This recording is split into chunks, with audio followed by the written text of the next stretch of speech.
Hello everyone, today is March 11th and this is our session number 10 of the Wyckoff Trading course. Today we're gonna continue with the exercise on volume and price. This is what I call a systematic exercise. What do I mean by that? It systematizes a lot of the knowledge that we already have, and it combines actually not just the volume and price analysis, but also the price structural analysis as well. So that's why I call this a systematic exercise. Our next session next week, March 18th, and we're gonna finish this exercise in the next session. And then session number 12, 13, 14, and 15 are going to be devoted to two things. We're going to talk about relative and comparative strength analysis. We'll talk about some of the filtering. We'll talk about a Wyckoff trading plan. We'll talk about some of the tactics, and I'll introduce some of the concepts that are going to be bridge concepts into the Wyckoff practicum. That, by the way, is going to start, Wyckoff practicum is going to start on the 22nd of April. Our last session of this class, so WTC, is going to end on April 15th. This is session number 15. And then from here, for those of you who's going to take the practicum, we're going to stay on Mondays for the practicum. I'm just changing a little bit the schedule. So the practicum is going to start on April 22nd. A couple of things with the practicum. First of all, let's talk about the price, and let's talk about why the price is such. So the price for you guys is going to be $598. So usually it's $998, but because we're going to have 9 sessions there only. And I would encourage you to take advantage of this opportunity because usually it's 15 sessions. So for those of you who feel like, well, it's just a lot of time, this is definitely better. 9 sessions, and we're going to do 2.5 hours each. So kind of like the same as we're doing this class. But what happened with practicum is there's so much knowledge in the trading course, in the Wyckoff trading course, that I can't give you even with 15 sessions. Knowledge requires practice, and we're just trying to practice with this exercise as much as possible, and I'm still delivering you more and more knowledge. So practicum was designed as a drill exercise, but I'm realizing that having the lecture portion of the practicum and then the drill exercises as the second part of the class works much better for students. So this is exactly what I've been doing this current cycle, for WTC students who have taken the class in fall. So quite a lot of new things here. First of all, the price. This is great, 9 sessions instead of 15, and then we're still staying on Mondays. So your schedule for classes is not going to change. If you have Mondays devoted, to this course, then you're just going to proceed with the Mondays, and we're going to finish that course, the practicum. The last session is going to be on June 17th.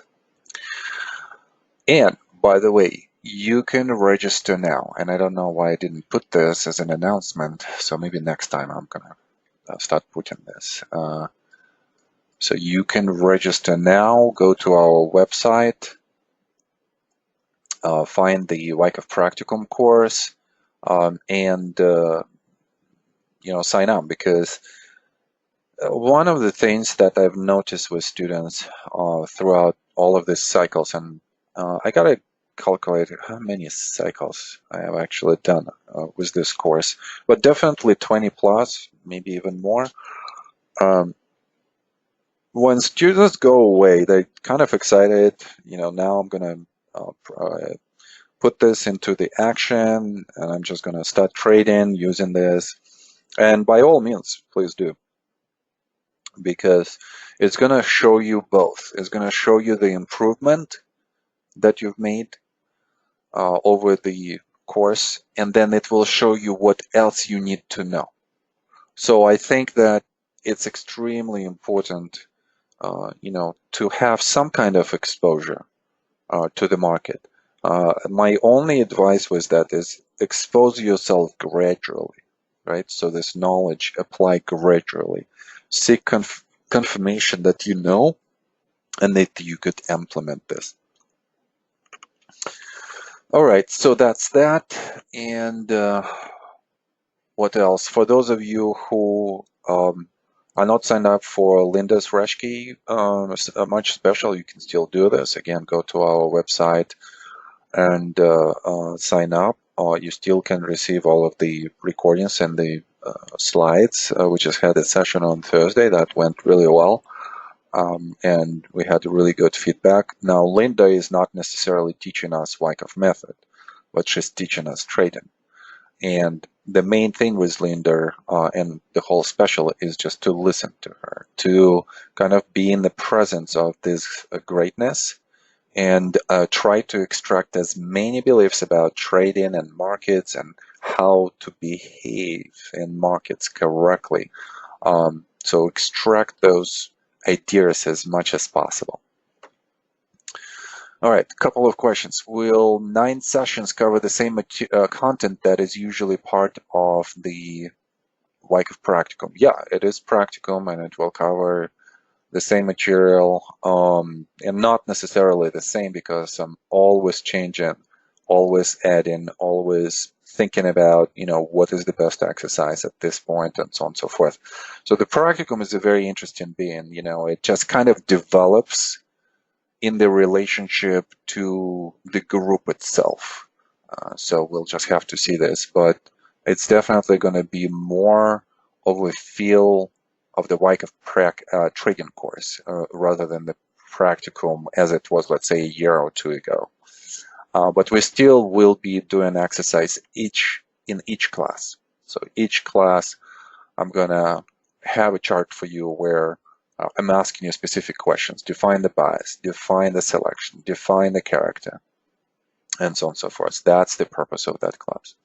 Will September cycle of practicum course have 15 sessions, and will it be conducted on Tuesday? From Rama. Yeah, most likely that's how it's going to be, 15 sessions, and then this is probably going to be the last cycle of practicum that we have. Because starting with January of 2020, we're going to have Wyckoff Trading Course Part 1, the one that you're taking right now, and Wyckoff Trading Course Part 2, which was a practicum before, but it's going to be more cohesive and it's going to be more comprehensive, for all of the 30 sessions, 2 parts, Part 1, Part 2. So I think this is where we're going with that.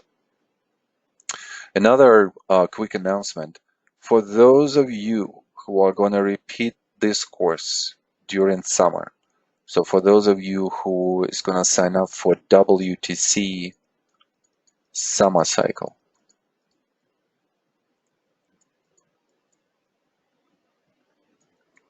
and I would highly recommend it if you feel that you like the course, but you need a little bit more time to get comfortable with ideas. And you need maybe a second re-round just to repeat this knowledge and cement it in your head. And this is such a great idea, and we have alumni of this course in this cycle as well. So for the summer cycle, the alumni rate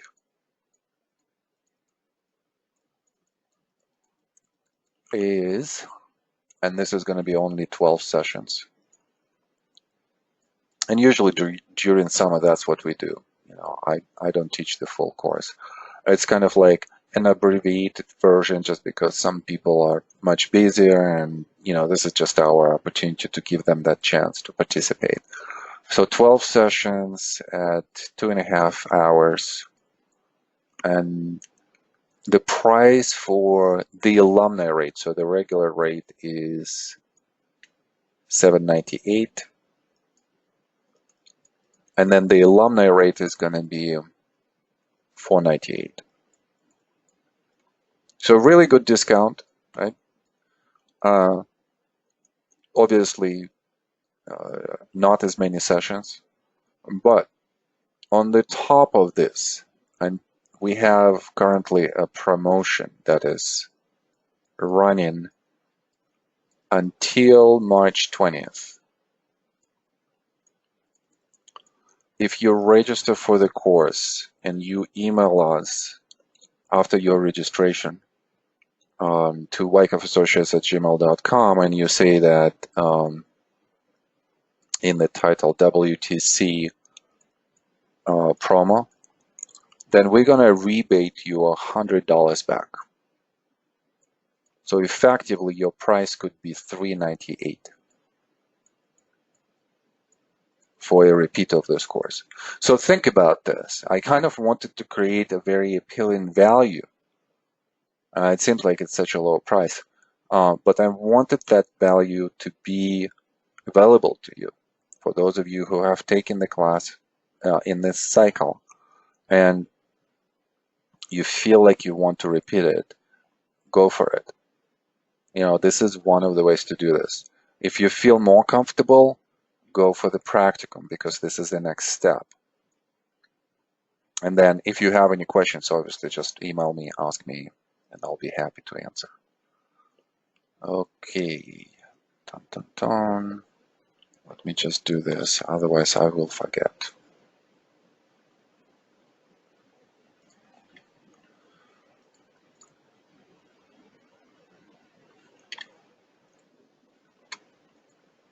Okay, hold on a second. All right. Okay, now I can erase this.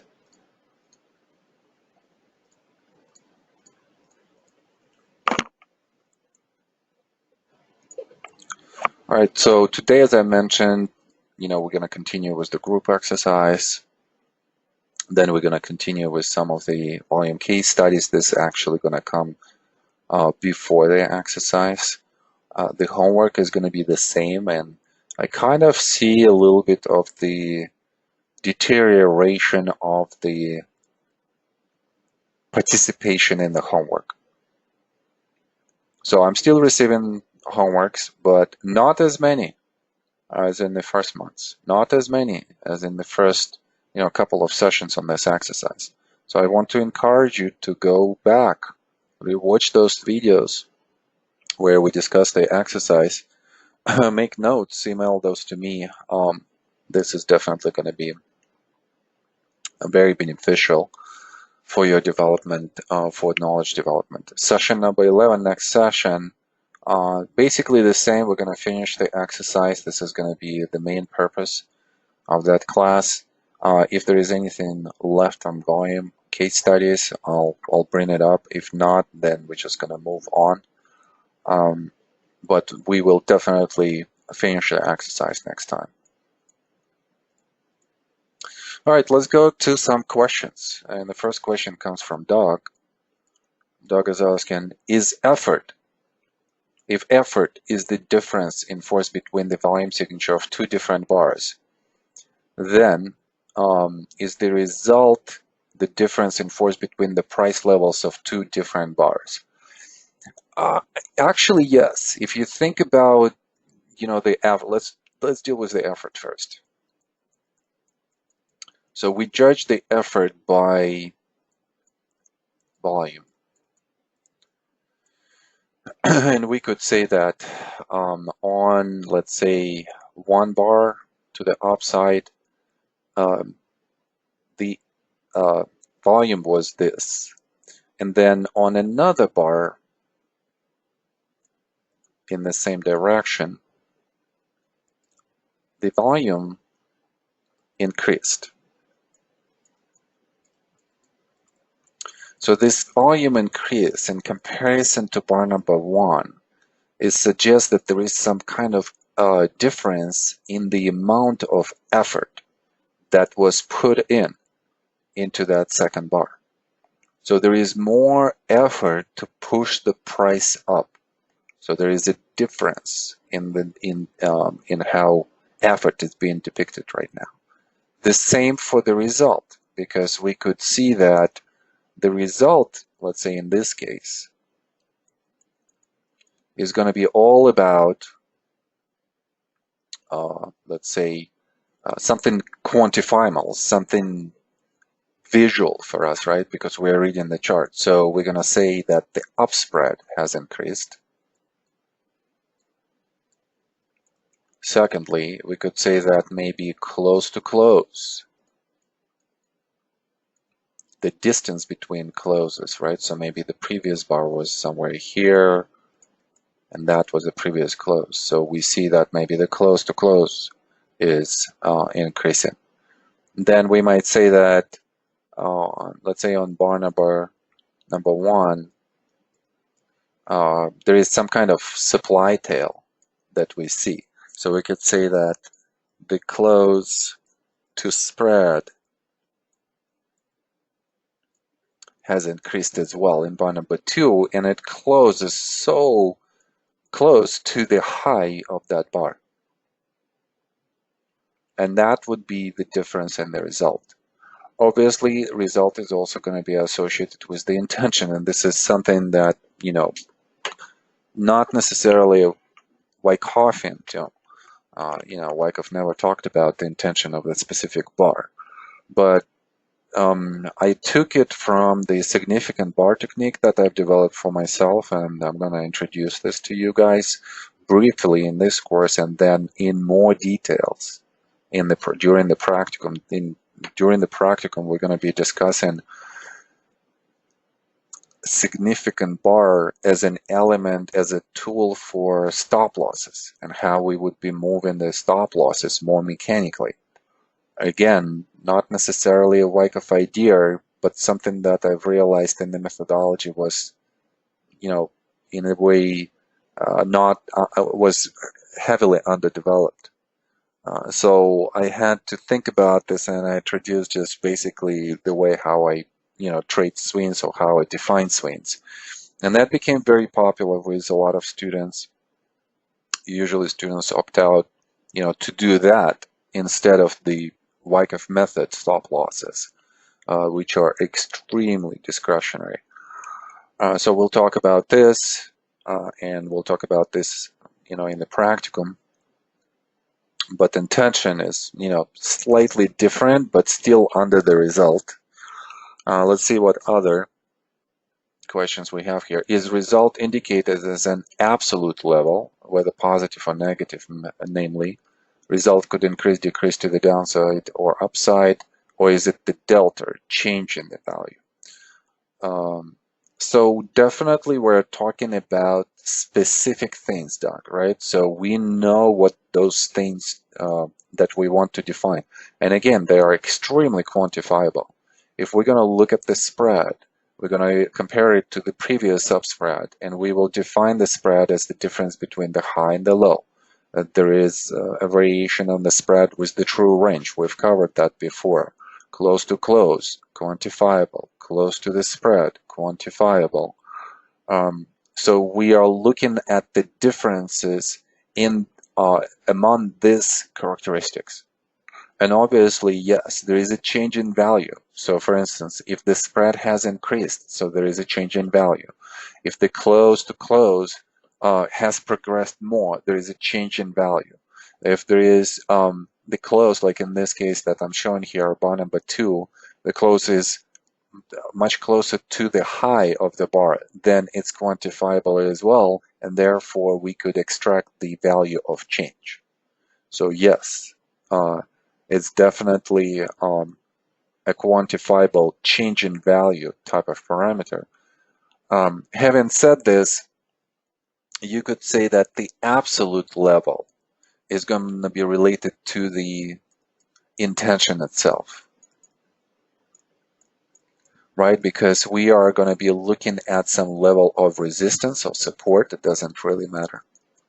And then we're going to be looking for the bar that's going to try to overcome this point of resistance. So intention behind this bar is going to commit above.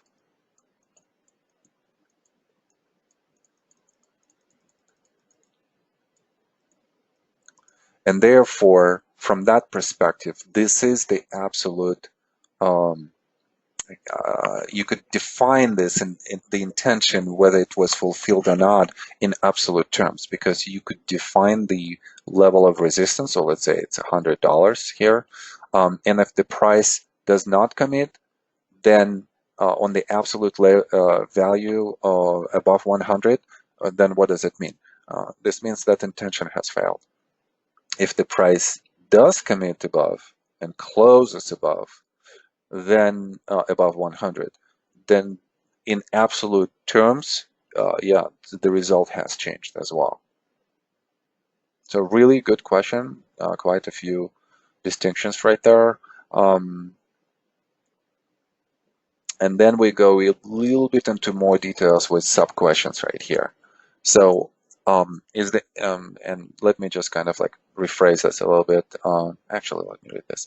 Is an increasing result to the downside communicated as an increase in the result or a decrease because of a smaller absolute number? Is the increasing result to the downside?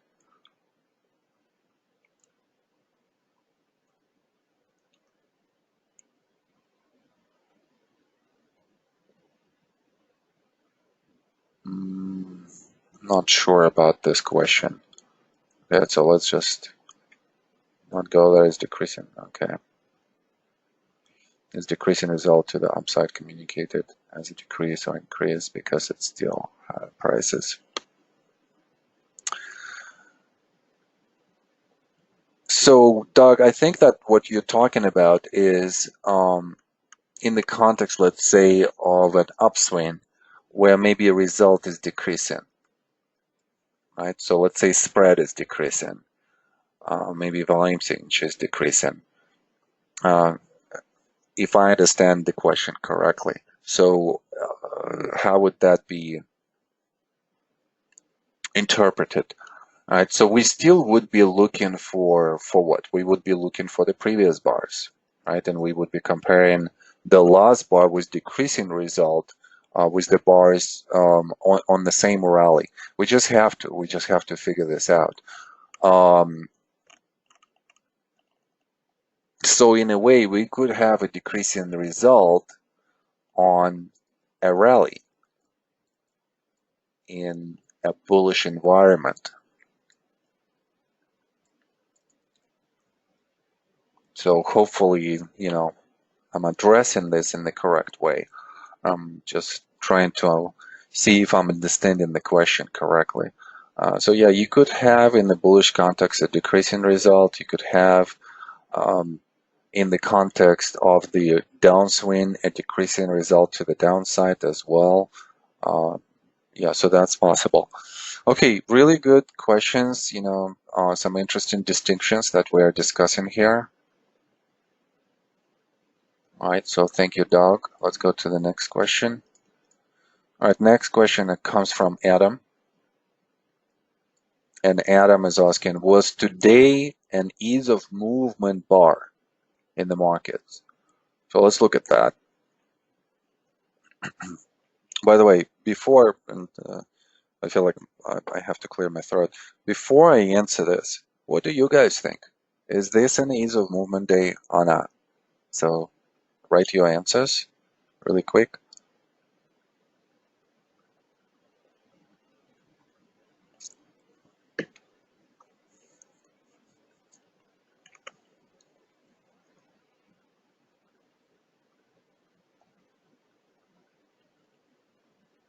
Yeah, it doesn't matter what you used. Let's just kind of like see what we've got here. All right, so I'm trying to get the answers and I'm not getting anything. What's going on, guys? Okay, let's get into the working mode. Let's go, let's go, let's go. Let's just be quick. Don't think about anything else but the question. The question is the last bar and ease of movement bar. Okay, not sure, does not look like one to me. Yes, no, yes. Okay, so we're kind of divided 50-50, right? Okay, so first of all, we'll have more material on ease of movement. So that's still coming. We'll talk about this in the next session. But let's quickly define what ease of movement is, right? So ease of movement is going to have the characteristics of expanding result and diminishing effort, or on diminishing effort. Obviously, in the bias direction, in the direction of the bias. And then under the result, what's important is that we are going to have the intention satisfying the commitment requirements. So let me go through this again. We're going to see the increased result, and predominantly the intention behind this result is going to be positive. And it's going to happen on the decreasing effort. And usually the decreasing effort is going to indicate that the opposing to the bias force, in this case, because the bias is what? The bias is up here, right? So the opposing effort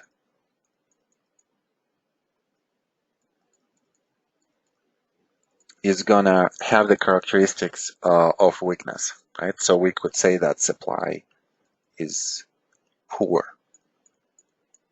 at this point of time. How do we conclude that supply is poor? Well, we look at the chart, we look at the supply that's coming in, and on Wednesday's calls, I was talking about this area right here, and we've talked about how the last bar looked climactic, how there is a very subtle increase of the supply that suggested that's going to be some kind of reaction that's going to happen. Then we said that with this reaction, we need to understand what is the character of this reaction that's going to develop. And then we developed two scenarios. One is kind of like a deep reaction, and another one is shallow. And we want to understand if the shallow reaction comes, that we would have an opportunity to continue the trend. We also would have an opportunity to consolidate. And then if this is a deeper reaction, then we definitely looking at more of the testing type of testing of the lows, of the December lows type of action. Right, so it seems like so discretionary, this whole thing, the method, the logic. But then when you go through all of this, there are algorithms that are basically leading us to specific conclusions. And this is what I want you guys to get, as the skill, as your analytical skill from this course. So let's look at the buying climax here. So very subtle increase of the supply, suggesting that we're going to have a reaction. Reaction timing is being defined by a change of character bar that suggests that we are in a consolidation. We are in some kind of reactionary mode, and off we go to the downside. But now look at how the price goes down. We were anticipating that the price would have some kind of acceleration to the downside. And instead, we see that the volume decreases, meaning that, and obviously decreases, relative to what? Well, relative with which we start here on the increase of the supply. All of the other volume signatures to the downside are decreasing relative to that bar. So therefore, we are most likely seeing a diminishing effort to the downside. So the downside effort is diminishing. So therefore, we would be thinking that this is more of a bullish sign. If this is more of a bullish sign, then our two scenarios on the shallow reaction are going to be probably working much better at this point of time. But coming back to the ease of movement, so we want the opposing effort to be poor. Would you say that supply is in control in the last, let's say, 2 weeks, 3 weeks, a month? Even if I would take the last 5, 6, 7 days, it seems like it is because we have a reaction. But it also could mean that on this reaction that we see, we could say that supply is poor and demand is diminishing. And that's why that produced a natural technical reaction. And oh boy, did we have a discussion in the practicum about technical reaction and technical rally. So that's a little bit more advanced, and we still have to go through this in the practicum and kind of like put the last dot on this conversation, but that was a really good conversation. Why is this a technical reaction? Well, because supply is poor, and only because demand has been exhausted with all of this momentum moves to the upside. Look at how many swings we had to the upside. 1, 2, 3, 4. 4 big swings of momentum buying that we had to the upside. So that suggests that we're going to have some kind of reaction just because demand has been exhausted a little bit. And if demand is exhausted and supply is poor, it's going to produce some kind of reaction, but it's not going to be associated with the distribution necessarily.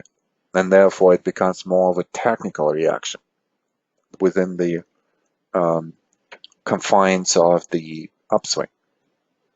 So we are kind of good on the bias here. All right, well, look at the last bar. And let me just clean this up.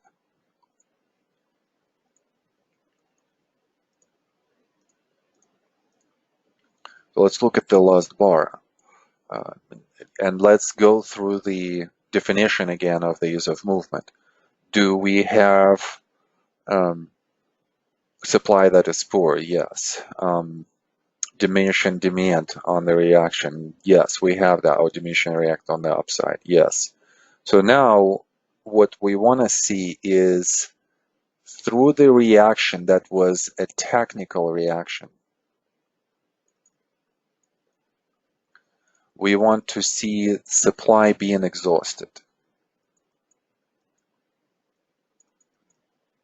at least temporarily, at least short term. And with that exhaustion, now imagine that supply is exhausted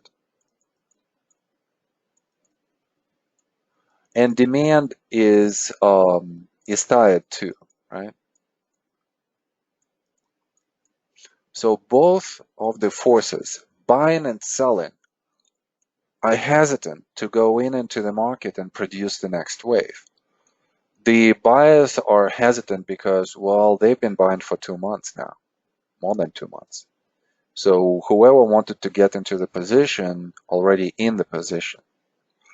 That advanced the price so much that there is no value even for some, for some of the institutions to be in the market, to be active in the market right now. There is more value for institutions right now to think about, I'm already in the position. How do I hedge my positions against a possible volatility that might come next? Something maybe like of this variety sort of this sort, where we have more reactions that would create the trading range. So therefore, the buyers are not active. And then the sellers are kind of the same way. Why? Well, because they've been selling on the way down and they had profits. And then once the price went up, what do you think they did? They started selling again, or they added to the position, or they established new positions as the price. And what was the premise of that? Well, because they are thinking here, sellers sentiment. They are thinking that we are in the bear market. That's number one. So their bias and therefore their behaviors are going to be determined by this bias. And secondly, they think that we are in the short-term overbought condition. Literally here, here, here, here. And what they do is they sell, they sell, they sell, they sell. To what end? Obviously to a loss.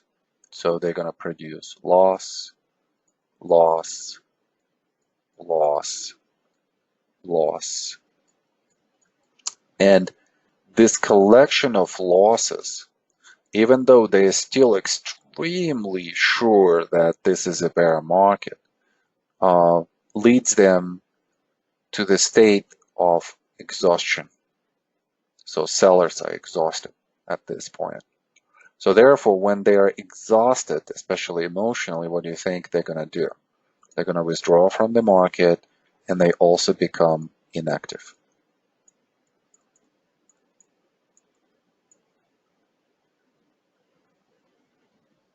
And therefore, at this point of time, this is what we see in the volume signature. Right? It's almost like there is not a lot of participation. There is some, but not as much as we have had, let's say, in this area right here. So what does this remind you of? Well, probably this environment right here, something like this, where we're just kind of neutral, and we have some kind of reactions within the context of the swing, and those are fine. They're still within the bigger context of a much larger, move to the upside. It still tells us a story that, yeah, we are exhausted in general. Buyers are inactive, they already in the position, and then sellers are just exhausted with all of the losses, so they are out of this position.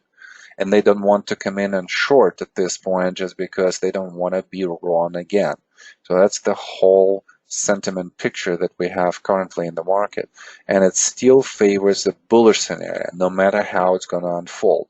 Even if we're going to have a much deeper reaction, let's say to 2600 on S&P, something like this, then it's still going to be within the framework of this bullish momentum rally that we have had just recently. I'm trying to finish on the ease of movement, but there are so many thoughts that come to my mind as we discuss this. So let's talk about the ease of movement again. Do we have an expanding result to the upside? Well, let's go one by one. Let's say an up spread. Did it increase relative to the spread that we've seen just recently? Any up spread? Yeah, if we would look into this area right here on the last rally, actually, even if we look at some of the prior spreads as well, maybe this one is a true range. That's even larger. So we could see that in the last month or so, this is the best bar. So yes, I check. Close to close.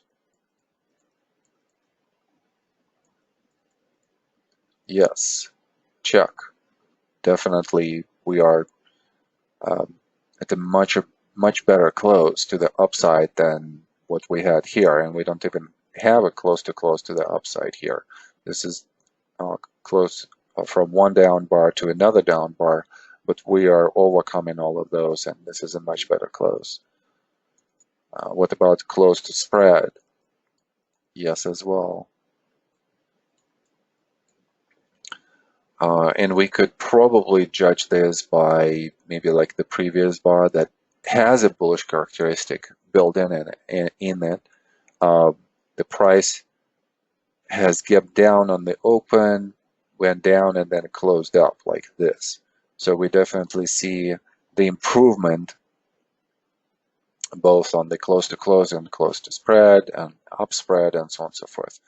And then we said that the effort to the upside for the ease of movement needs to decrease. And we see that in the volume signature. So on a relatively light volume compared to what we've seen before, we are actually moving nicely. So now a tricky part comes, intention.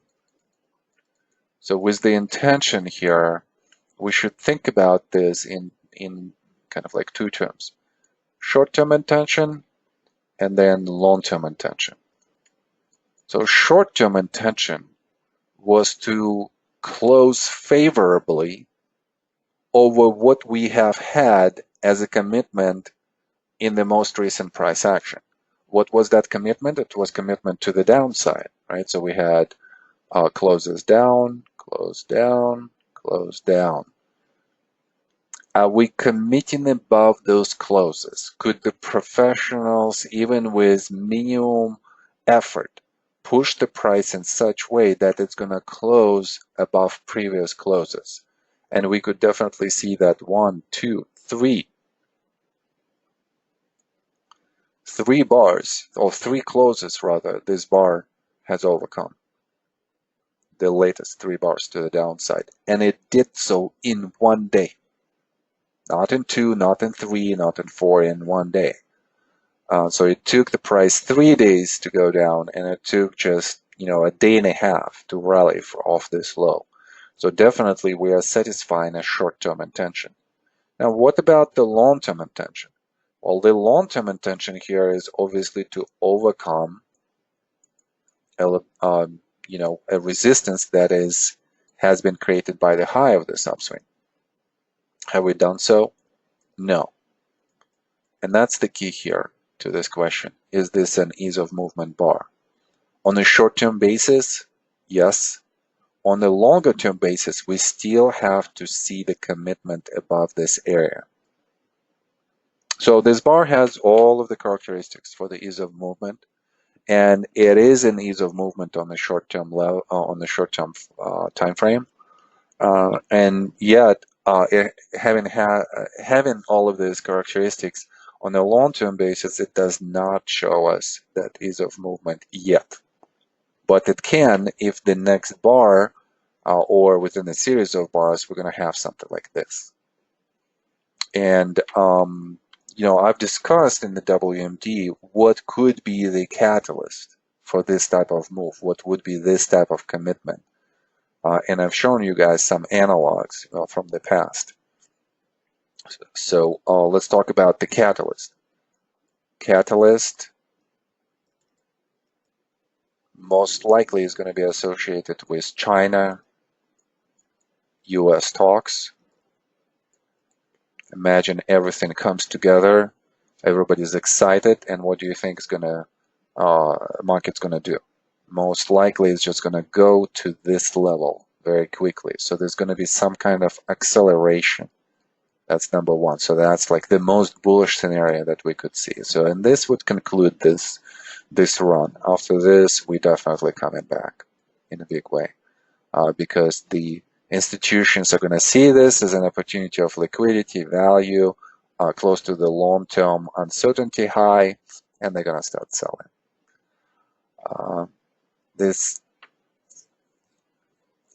Okay, so we're talking about the catalyst, yes.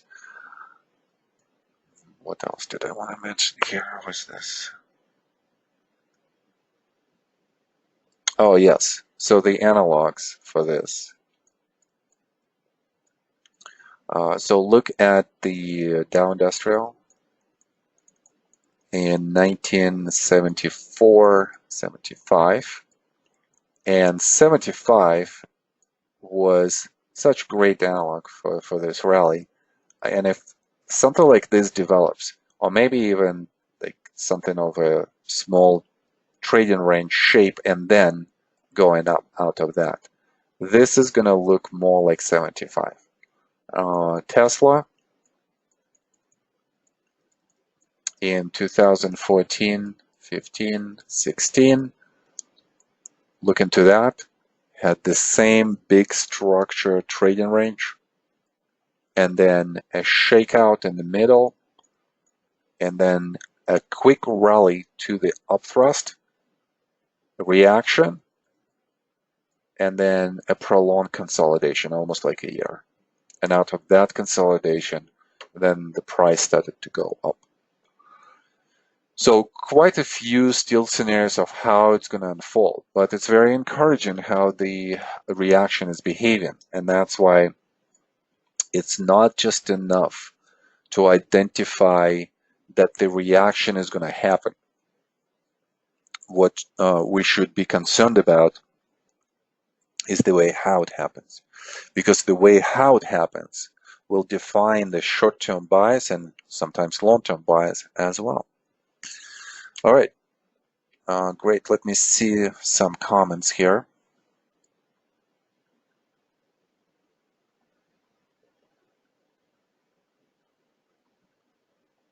Okay, so Eric is asking, in this reaccumulation, is public selling or is CO taking partial profits? And Eric, you have to be a little bit more specific. So when you talk about reaccumulation, I'm looking at this whole range right here. So what are we talking about? Are we talking about the specific spot from the low to the up?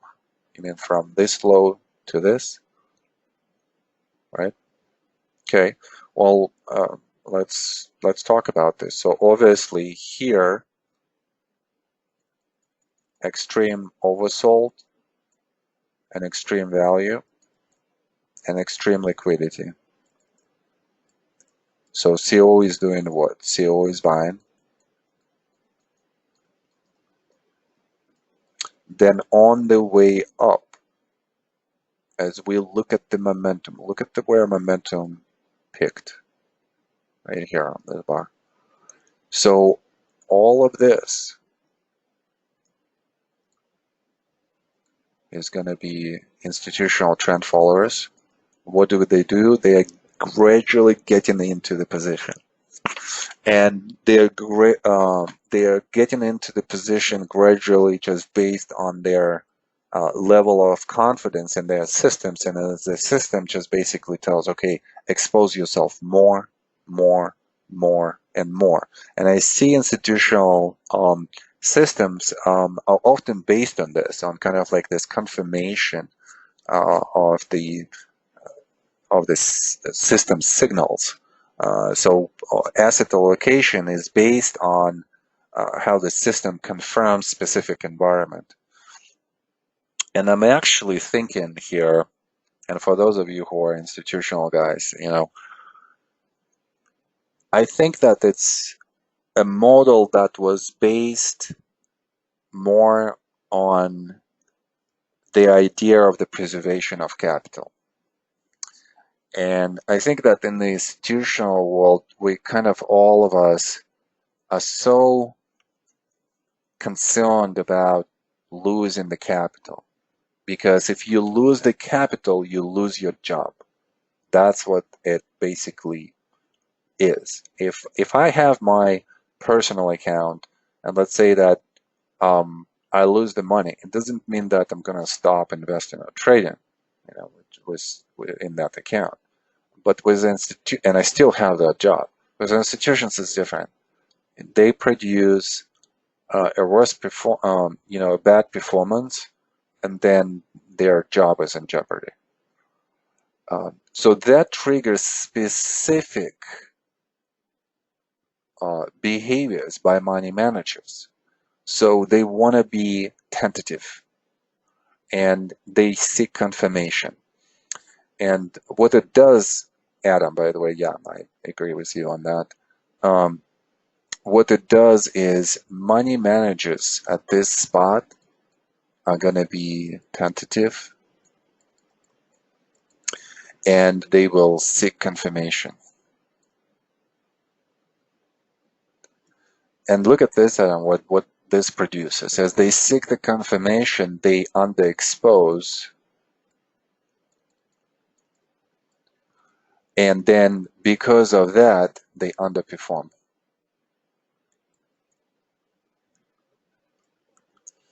And they underperform especially, and this is just a variation, especially on momentum rally, like we just had. So the reason why I'm talking about this is because this is the current problem, a puzzle that I'm trying to solve, for some of the institutional clients, because that's the question that is being posed to me. How is it that, we were correct on the bias off the low, we started buying, and we're still underexposed, and we are barely matching the market? Well, you can't really do a lot here with this rally. It's almost like the solutions to this problem, and I wonder, guys, if you might have other solutions as well. Solution to this problem is going to be all contextual, meaning that in this environment where you're extremely oversold and there is so much value and liquidity, you should be exposing yourself. The only other question here, if this is going to develop into the bear market. So, there are so many thoughts that I have on this. Not necessarily want to go into this because we're already at 4 o'clock almost. But this is a very interesting puzzle, and this is something that maybe I'll discuss more in the practicum. So solutions, contextual, right? So you're going to be thinking about your weight in a specific sectors, groups, and so on and so forth. Secondly, market oriented exposure for your portfolio, and that could be in the case we could be thinking about like specific ETFs that could be related either to the market itself or to specific groups that we think are going to outperform. Then the third one is just portfolio risk itself. How do you manage your portfolio risk in this environment? So if you are underweighted and underexposed, you're gonna lose just on underperformance. So for money managers, not just making money is not enough. It's you're always being measured against the market, against your peers, and this is where you could lose your job as well, right? So if you are underperforming consistently, then you might have fewer capital coming your way. So a portfolio risk question is a very interesting contextual, point here, for us to think. So maybe like ETFs, and then also I'm thinking, and I kind of suggested that there might be some smaller leveraged positions that you could use here. Smaller leveraged positions. So for instance, if your institutional risk there is at 1%, you could say that I'm going to expose a quarter of that percent to more risk than usual. But in an environment like this, if it works out, it's going to bring me, let's say, additional percent or percent plus. So in a way, you're kind of creating that 3-to-1, 5-to-1 relationship on reward and risk, and you're improving your equity, and that allows you to outperform. This has to be timed more properly. This has to be selected more properly. But if it works, then you're gonna benefit from that. And then the last one is you definitely want to understand how you're gonna do your hedge at the top of the rally, because you're gonna have your portfolio is gonna have some positions that maybe majority of the positions that gonna advance, maybe like 20% that are not gonna advance, 80% that are gonna advance. Out of those 80%, you're gonna have some of the positions that advanced but not as much. You're going to have 20% that advanced a lot. So you definitely want to keep those, and you want to understand how you hedge against, an upcoming reaction for all of your positions. So maybe the ones that did not advance as much, and you see some short-term deterioration in the price and volume signature, those you could hedge more. And the ones that, are there showing more bullishness, you could just leave alone and just seek the opportunity to add on the way down. So quite a few ways, to tackle this problem and to think about this puzzle. All right, so many side notes today, but hopefully all good, guys, and hopefully we are covering some of the material that you could use in your own trading as well. And everything, by the way, everything that I've said, if you have a portfolio of, let's say, 100, 200, 300, 500, something like this, up to $1 million, and, we have students like that, this is your topic. This is how to manage your portfolio, how to understand the portfolio risks at the specific structural spots. Again, maybe something a little bit more advanced for this class, but something to think about while you're taking the practicum, because those things are going to come up and we'll discuss those. One last thing, what I like about this last bar, and obviously again, short-term intention is satisfied, but long-term is not, right? So we still have to overcome this point of the resistance that played out so many times before. So until we have that bar, we're still thinking that the long-term intention has not been fulfilled. But look at the momentum, how the momentum comes to, and I'm always using rate of change. I'm not using any other momentum indicators. It's redundant. Just use one, stick to one, and it would be enough. So look at how it goes to the center line and then rebounds exactly off it.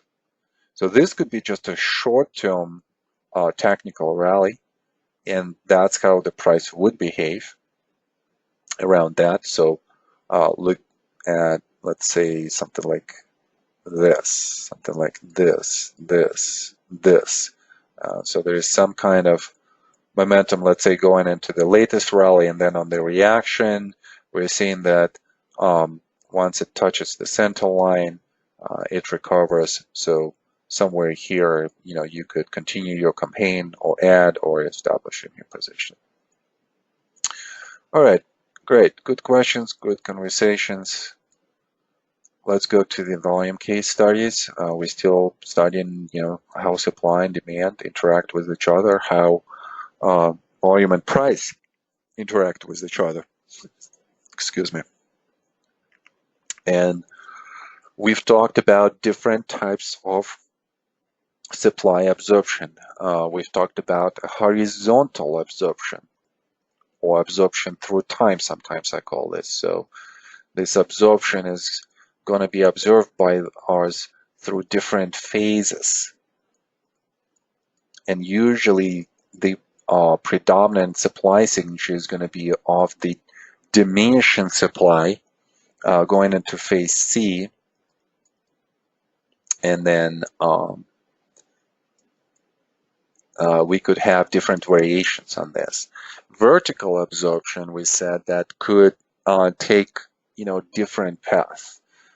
We could see, and we've studied the kind of like a vertical absorption on the way up, which is more aggressive, where we had a reaction in the direction of the main bias. So main bias here is to the upside. Then we have a reaction, and this reaction has elements of increase in supply. So here we've talked about how on the way down, not only supply but demand is going to increase, and that's going to produce absorption on the way down. And then we said that after that, demand is going to increase even more. And when demand is going to increase even more, the price is going to go up with the increased momentum, and it's going to come to the point of the resistance. Okay, so I want you to remember this because we're going to come back to this thought. Price is going to go up with increased momentum to the resistance, and then after that it's going to have some kind of test. Well, for how would it look? It would look something like this, where we have such a big move to the upside, and then it comes to the level of the resistance, and then it's just going to rest right here. So that's one of the elements of vertical absorption that we've studied. So today, I want to talk about feather. And feather was mentioned by, I believe, by SMI, not Wyckoff himself, but by SMI. And then, actually, that was in the original course. Yeah, I think that was in the 132 course. There was a reference to a feather there. And that reference was that the price was kind of like hovering around resistance of the support with diminishing both supply and demand signature, and that produced the condition where on the next leg up, let's say, the momentum has increased. And let me just kind of like jump into this, but before we do that, this yellow highlighted area, think about what I've just said. As demand increases and momentum increases, the price goes up on the increased momentum to the resistance and then produces a test. Does this remind you of anything? What about the chart that we've just studied?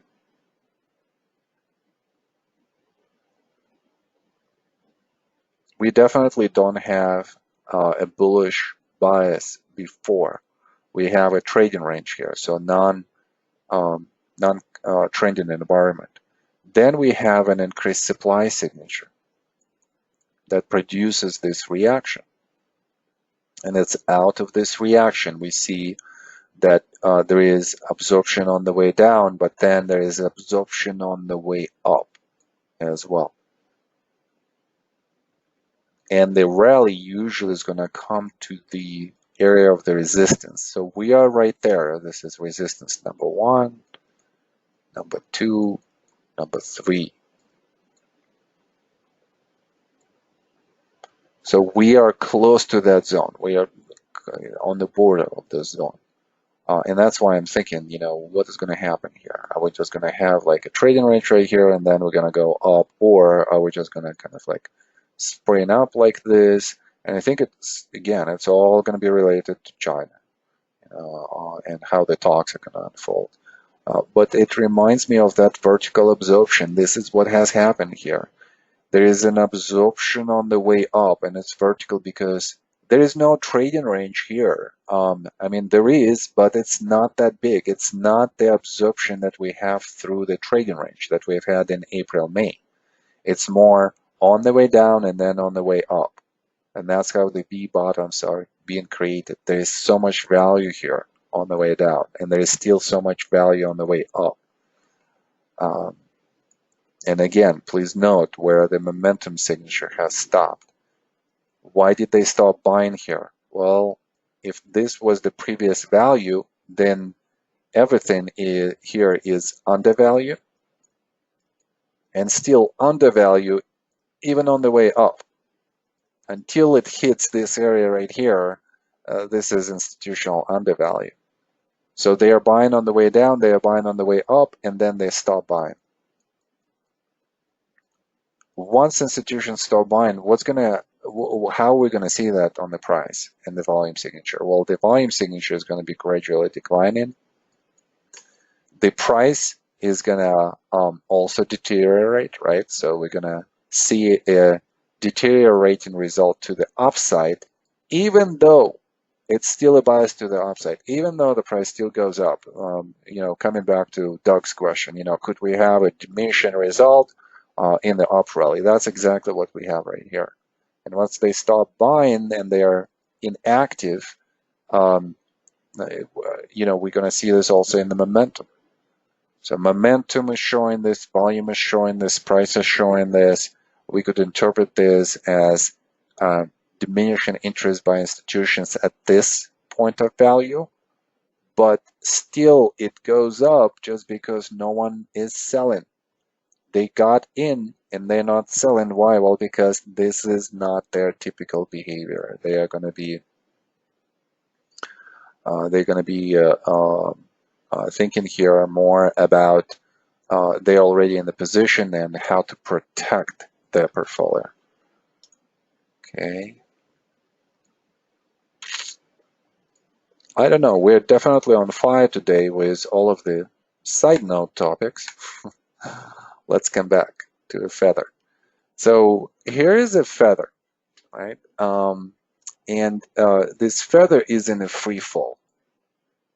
What does it mean? Well, you guys remember, right? You know how the feather flies down, how it falls. It's kind of very slow and gradual, and usually it's just gonna kind of like go from one side to another side and have those swinging type of moves, and slowly and softly it will land on the ground. And if we would be thinking in terms of feather in the market, this type of action, we probably would be saying that there is no increased effort or pressure that is being applied to a feather.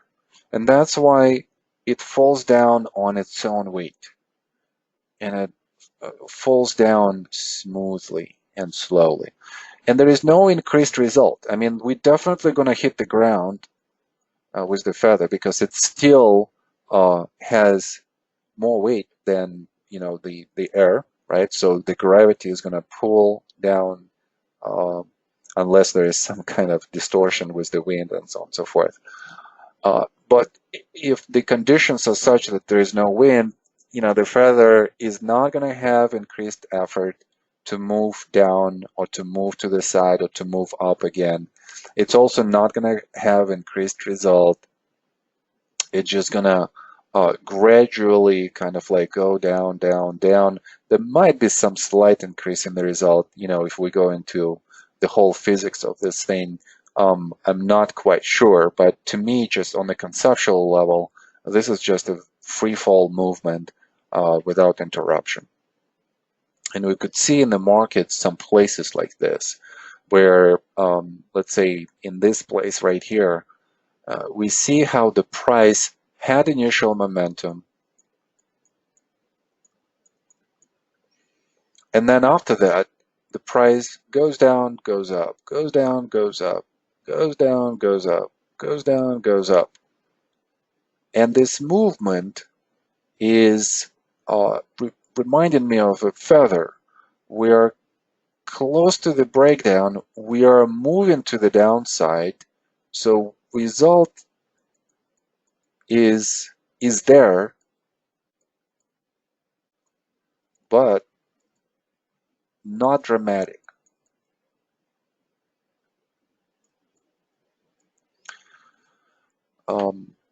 And then think about if we add more force to push the price down, what should happen? So in the feather story here, we're going to say that if we're going to put a small stone on a feather, somewhere like on the top, right here, so we're basically increasing the effort to push the feather down or to push the price down. What should happen with that? Well, definitely momentum is going to increase. With the momentum increase, we're going to have the velocity increase, and with all of that, we're going to have the increase in the result. So, how would that look on the chart? Well, it's going to look as if out of this feather trading range, once the increased effort was introduced, the price is going to just run down much faster. And that effort is going to be shown to us in the volume signature, or rather than at the change in the volume signature. Right? So volume change, effort change. As this happens, then we're going to see price change. Okay, so let's look at this just on the charts, and let's talk about the characteristics and definition. So a feather is a part of the springboard heuristic that identifies a significant lack of counter effort and counter result, resolves itself in the momentum breakout. Let's look at the bullish feather. We have an established bias to the upside. That long-term bias is to the upside. And this is Apple daily chart. Then we have a counter reaction to that. Counter move. This counter move is going to be associated with some of the supply signature that we could see here in the stop-in action, in the sell-in, and then still, on the way down, kind of like a general capitulation here. So supply is going to increase. And then after that, what's going to be interesting is that we're going to see higher highs, higher lows for the bullish feather. So here they are, higher high, higher low, relative to this. Higher high, higher low, higher highs, higher lows. But look at the nature with which these higher highs and higher lows are being formed. We're seeing a deterioration of the effort that pushes that price up.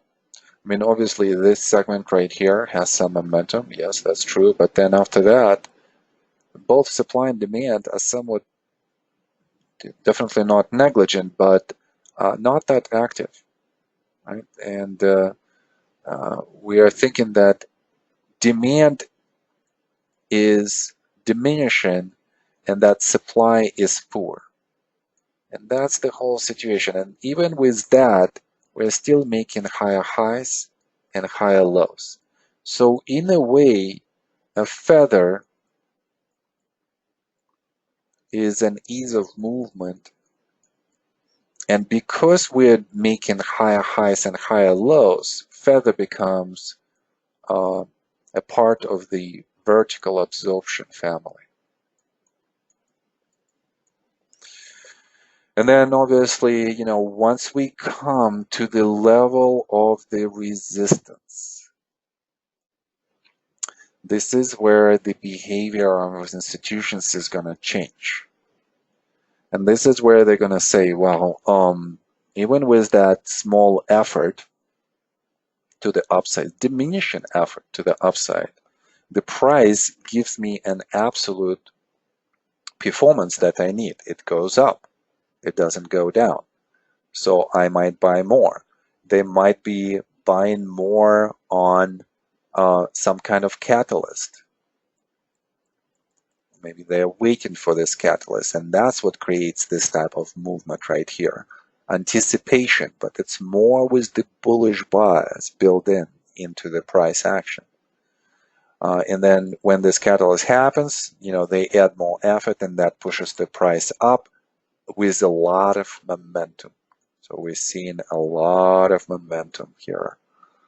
And then after such momentum, there is usually a continuation to the upside. Okay, then let's look at the bearish feather. Kind of the same concept, right? So, and we could look into maybe like a feather as being this whole thing, right? So we're making lower lows, lower highs in this area, or in a small area right here, a major bias to the downside, a counter move. And I would prefer here to have more demand signature, but there it was. There was an increase in the demand signature right here. And then after that, there is a move to the level of the support. Please notice for bearish feather, this is going to be support. For bullish feather is going to be a resistance. And we are kind of hovering around this area. We're still making slightly lower highs and lower lows on a very short-term basis. And once we are, and once the force is going to be introduced, and we're going to say that all of those people who bought in, and they were buyers for the bearish, in the bearish feather situation, they're going to give up at some point. They're going to capitulate.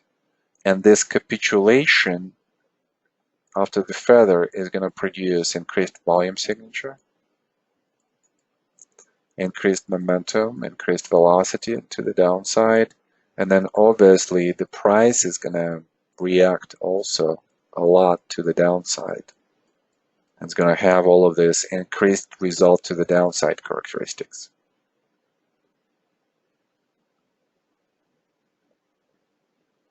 All right, so I'm thinking about what I've missed here, any substantial pieces that I might have missed. So let's just think together. What are the questions? What are the comments? Because this is not an easy concept. It looks easy, but sometimes I feel like even I myself am not identifying it correctly with a lot of consistency. And the reason why is because sometimes the volume signature is going to increase and it's not going to look like feather because there is like a lot of increase in the volume signature. So we usually talk about the feather as something being light as a feather. And it still moves the price down. So that ease of movement type of thing. Okay, so some comments patterns.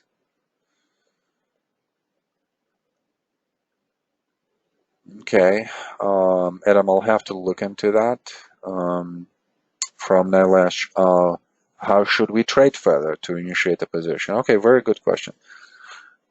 So let's develop, maybe like different scenarios, right? So our position here in Apple, and this was 2015-16 trading range. So you're going to identify this high as a major sign of strength.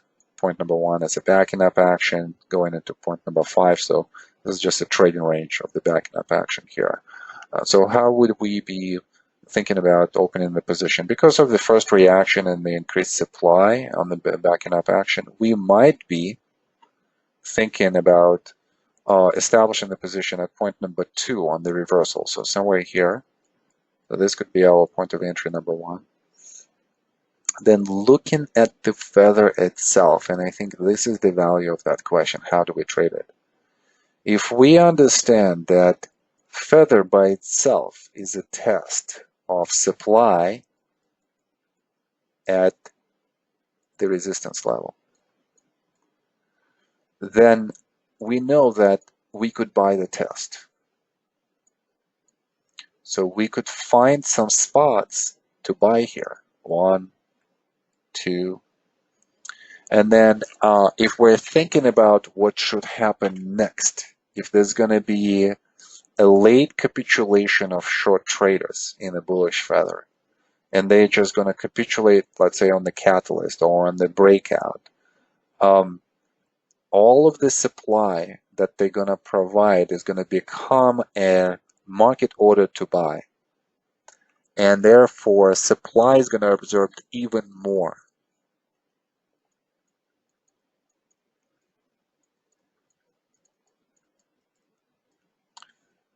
Absorbed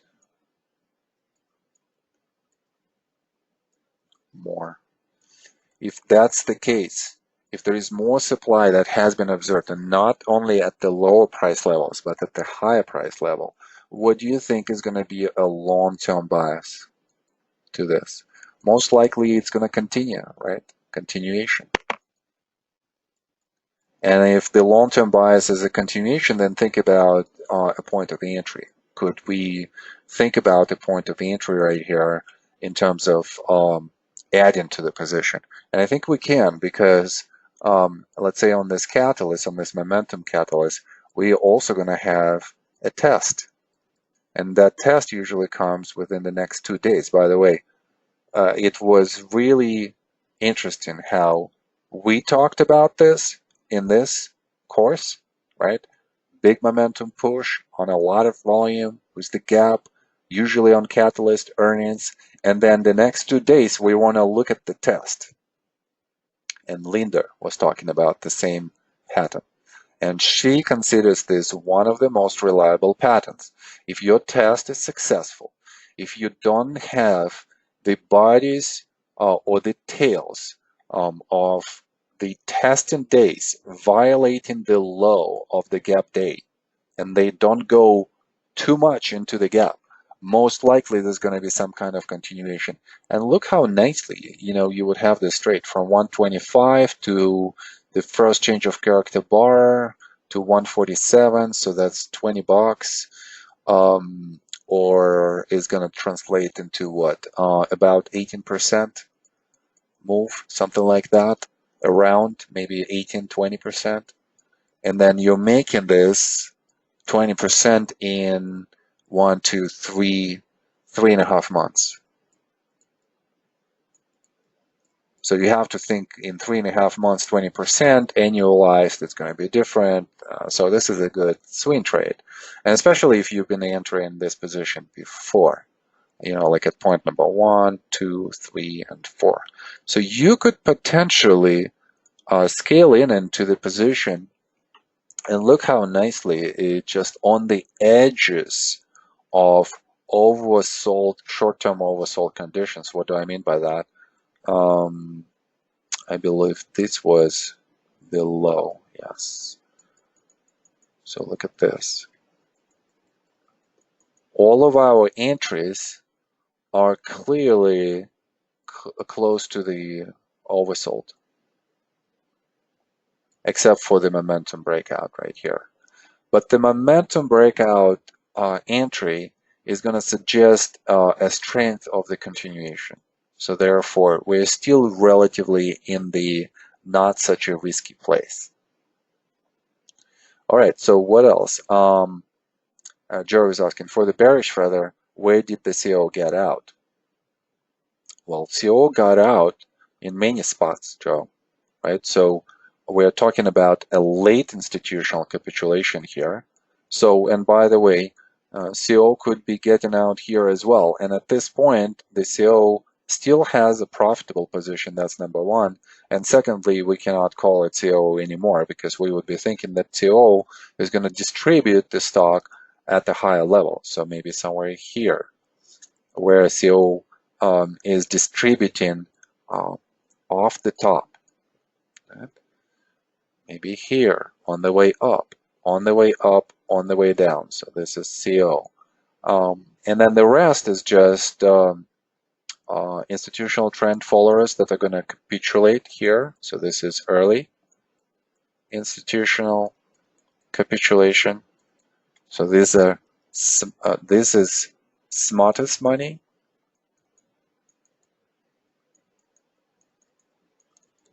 This is smart money.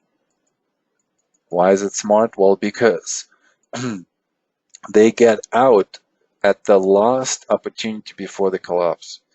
And therefore they give themselves an opportunity, to still stay in the position if this is going to be a reaccumulation.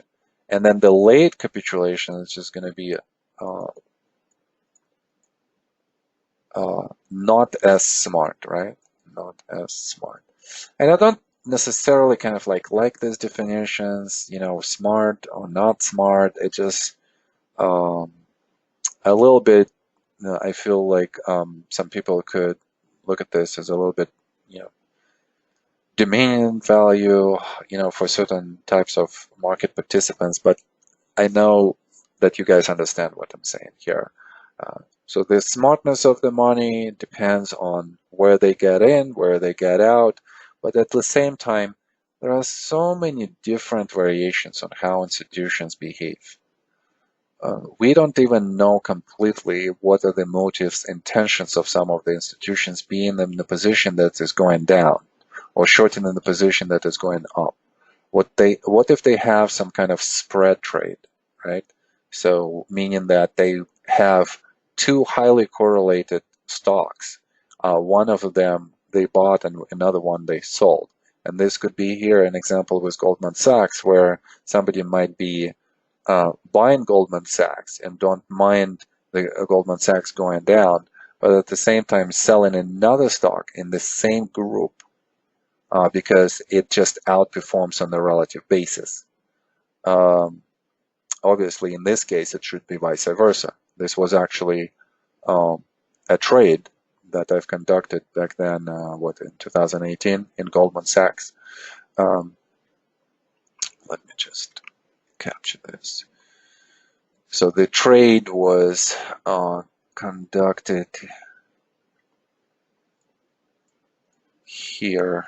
The entry was somewhere here. I don't remember exactly, but I remember that it was before the break. I was consulting an institution at the time, so the trade was done with that institution. It was a profitable trade, but it was executed incorrectly. What do I mean by that? I mean, obviously selection was correct. The point of entry was correct. Check.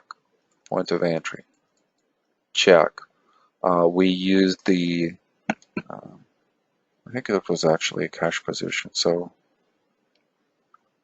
they were borrowing, and this was a good stock to borrow because this stock usually has a lot of liquidity. So a good institutional, easy, what's the term there? Easy collateral stock that could be used in this situation. And the exit from this trade was somewhere, I don't recall exactly, I think in this area here, or even earlier here. So we haven't even experienced, a terminal climactic action. And I was kind of a little bit disappointed how execution has been done on the exit. I mean, obviously for a small swing, that's fine. But the bias was still to the downside, and we just experienced a major sign of strength. So we had this first capitulation that meant that there is still most likely is going to be a continuation. Could have stayed in this trading range and then continued to the downside. I believe the stock went down after that. So execution, and specifically exit on their side, was really poor. So it's very interesting how you could have the knowledge, but you might not have the skill. You might develop the skill of visual recognition on the chart of what you see, but it doesn't mean that you could execute correctly. Even if you know how to execute correctly, you might be bound by the market opportunities that is being given to you. I mean, obviously the market in 2018 in comparison to 2017 are two different animals. So opportunities in the market availability of opportunities also play a big role. And sometimes we don't learn how to recognize this opportunity. But even if you can recognize the opportunity again, it doesn't mean that mentally you might technically execute it correctly, but mentally you might not execute it correctly. And even then, when you can go through all of those steps and you are at the level of the advanced understanding of not just trading but yourself, uh, you still can fail to leverage this opportunity. And with advanced students, this is a common mistake. Sometimes you see an opportunity, you recognize you have the knowledge and skill to act on that, and then it becomes a wasted opportunity because it was not properly leveraged based on the contextual risk that was present at that time. So it's a process, and this course is just a first step in this process. And I'm still working myself on this, believe me, guys. I mean, like, I'm extremely honest with all of you always, because I believe that if you're not honest with yourself as a trader, you're most likely going to fail. So you have to expose yourself. You have to be vulnerable. You have to be uncomfortable constantly in order for you to adjust. Always make that adjustment. And then only that will bring you to the next level. So that was kind of like my disappointed on the actions of that hedge fund at that time. Okay, so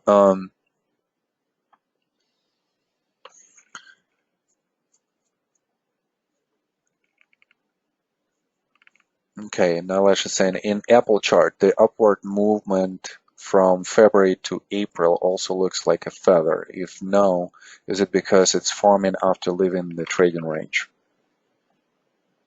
February, April.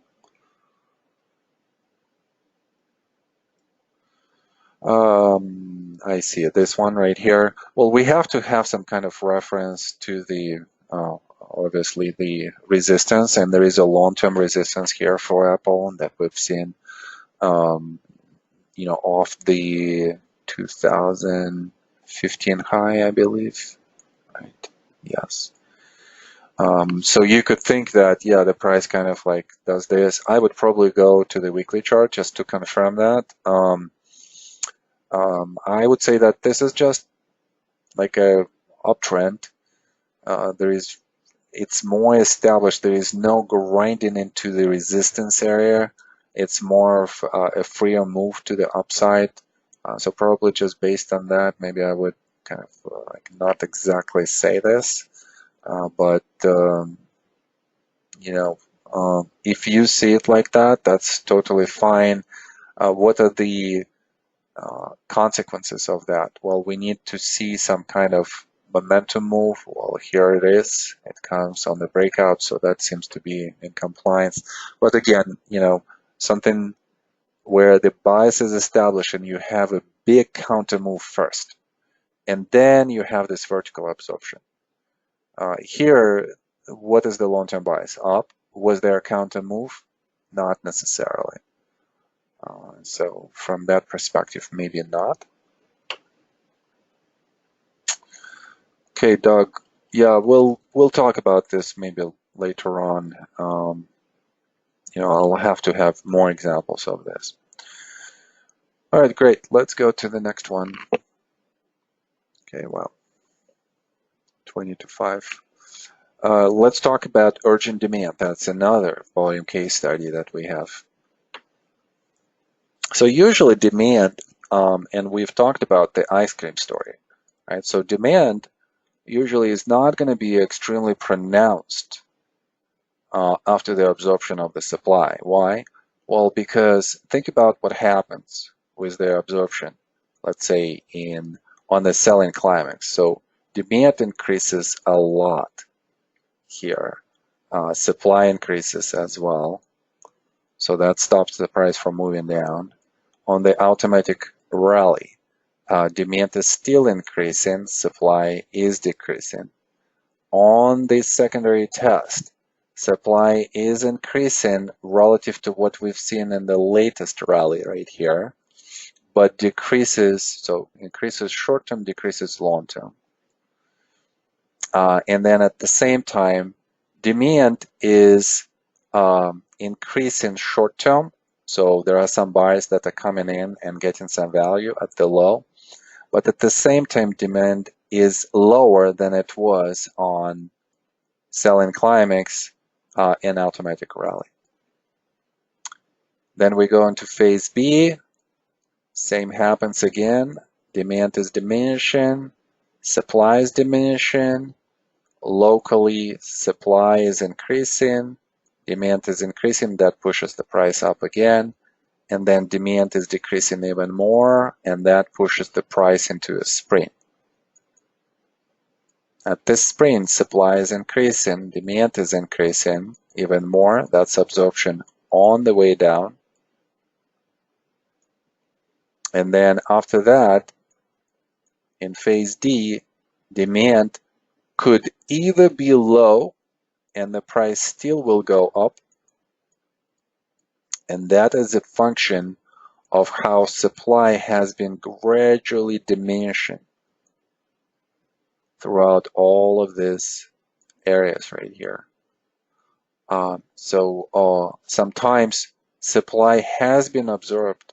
Supply is absorbed at this point so much that even diminishing demand could push the price up. But in some cases, that picture is going to be different. In some cases, we're going to have a lot of inactivity throughout the whole structure. So Apple here shows that for about 9 months or so, we see in institutional inactivity.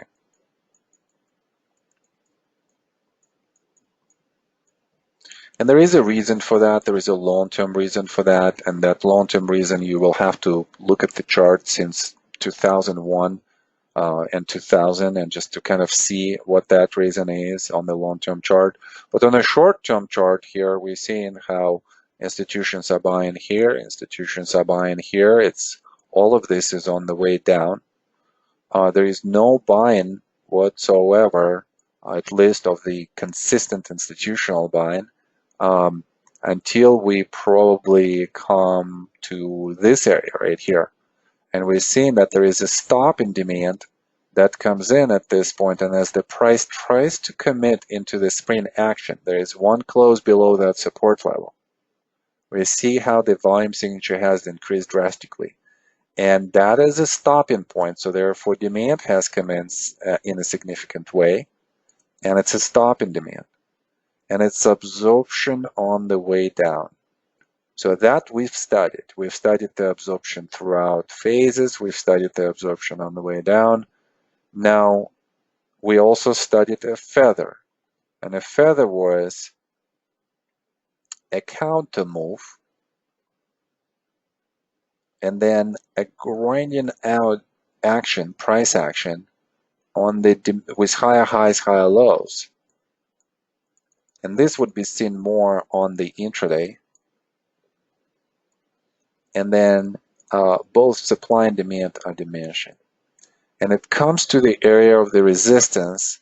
And at this point, could be expecting, if the effort is going to come, is going to produce such a huge momentum. Why? Well, because supply has been absorbed so much. And therefore, when demand comes in like this, on the way up, when supply is in strong hands, there is nothing stopping the price from moving in such a quick way. And another thought here on the urgent institutional demand. Think about the word in here, urgent. What does it mean?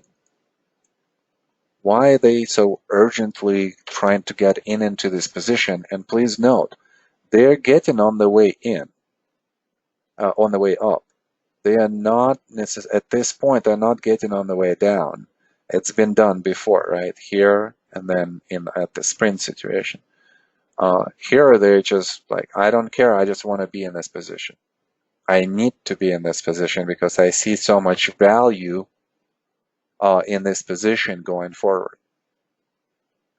It's going to be a leadership stock.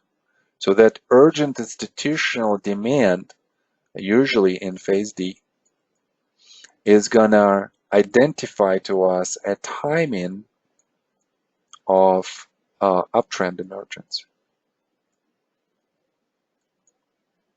And we know that behind it are going to be institutions and not weak hands. And usually this type of stocks, if you go and you visually backtest a lot of this type of breakouts in phase D, and if you find a lot of institutional volume signature in phase D that pushes the price like this with a lot of momentum, bringing it above the levels of the resistance, then you could make a deduction here that it's not only going to be a leadership stock, but that the trend is going to be sustainable for quite some time, because institutions don't buy for a couple of weeks, couple of months. No, they hold on to their positions based on the requirements that they have, and one of them is, to have long-term tax advantages, have low turnover ratio within their portfolio. And obviously with an intent to outperform the market, so they have to pick the leaders. They cannot pick just the stocks that are going to underperform.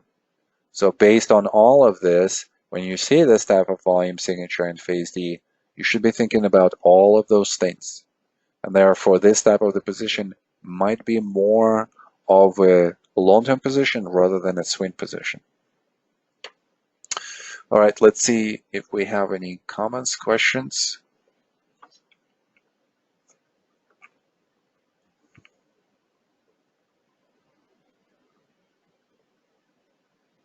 Eric, I'm sorry, I don't quite understand the question.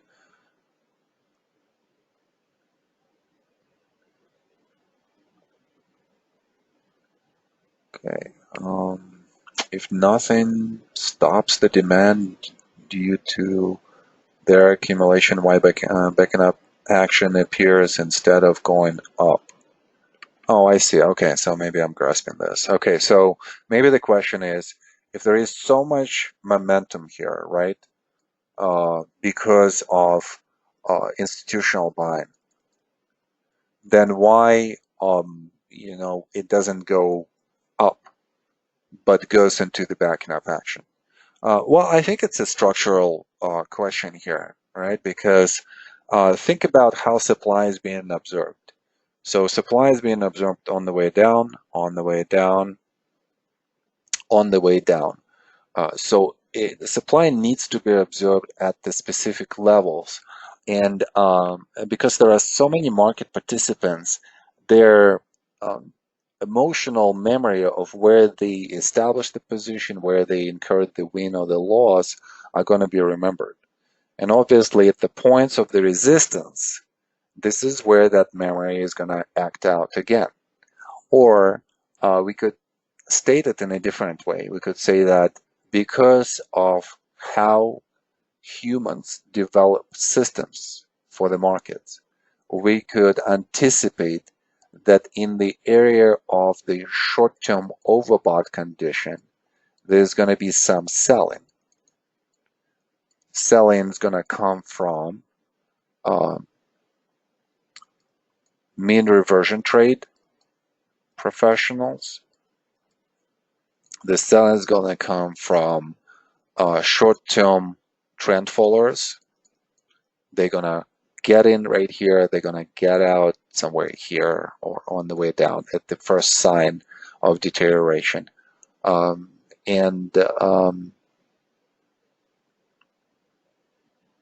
else would be selling here at this point? Public would not be selling. Public would be excited getting in. CO is already in. institutional trend followers that are long-term institutional trend followers are just gonna hold on and just wait and to see how this position or reaction is going to unfold. So these are the predominant two groups at this point that might be selling.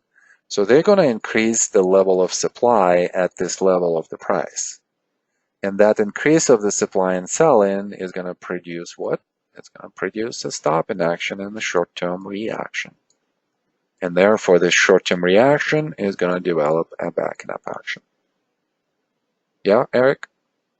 Is that what we wanted to hear, right? So momentum, obviously, if momentum is, if the buying is just continuous, then we would be anticipating a continuation like this.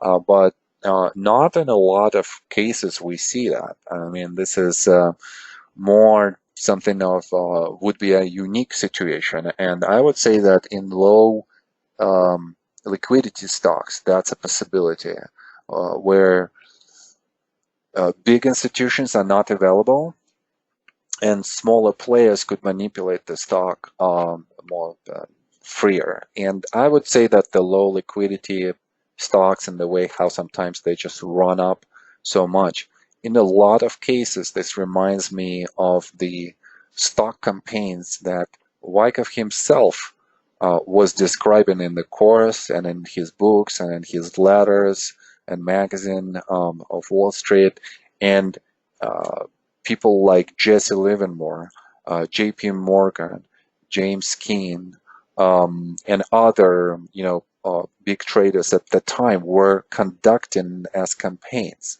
They could take the stock, buy out the majority of the supply, and mark up the price this way. So this action, we are learning this in the modern world, and sometimes it's really hard to see on highly liquid stocks, but it's extremely easy to see on illiquid stocks, and therefore illiquid stocks could be manipulated more. Okay, great. Okay, we should probably go from here.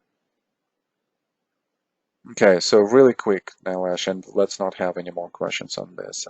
I really want to jump into the exercise. If we got into the position between February and March of 2003, with that being a phase C assumption, should we book a loss on a spring and then initiate new option after spring is confirmed? So the question is around like here. So let's say that we're thinking that this is phase C, which we might at that point. This could be a point of entry. This could be a point of entry. So 2-1. So I'm kind of gonna do this in the way of, well, actually it doesn't really matter. So let's just quickly answer this question. So what do we do? Well, first of all, where is our stop loss? Our stop loss is going to be somewhere here.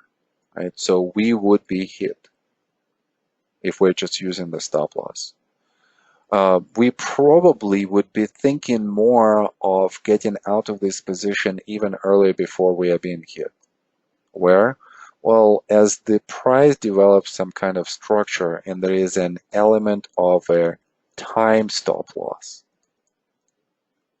Within a certain period of time, my position is still unprofitable and it doesn't work. So this is 2.5 months. Would you be getting out of this position or not? So you could have the exit just based on the time stop loss and time characteristics. That's number one. Secondly, we could get out and we could just have a loss. And this loss would be only, let's say, half of our position size. Why? Well, because we only have 2 entries. And we usually would scale in 4 segments, right? So even if it's a loss, it's only 1/2 of the position size. of course, there is a third decision here. If we're recognizing that this day had a very unusual characteristic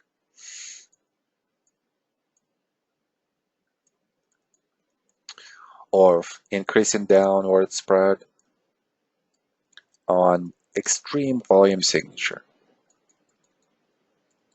And if we analyze this bar and we're going to say that this is a potential spring, then we might keep this position on, even with the bar that comes next right here, because supply is diminishing, result is diminishing as well, and then we have a high low test.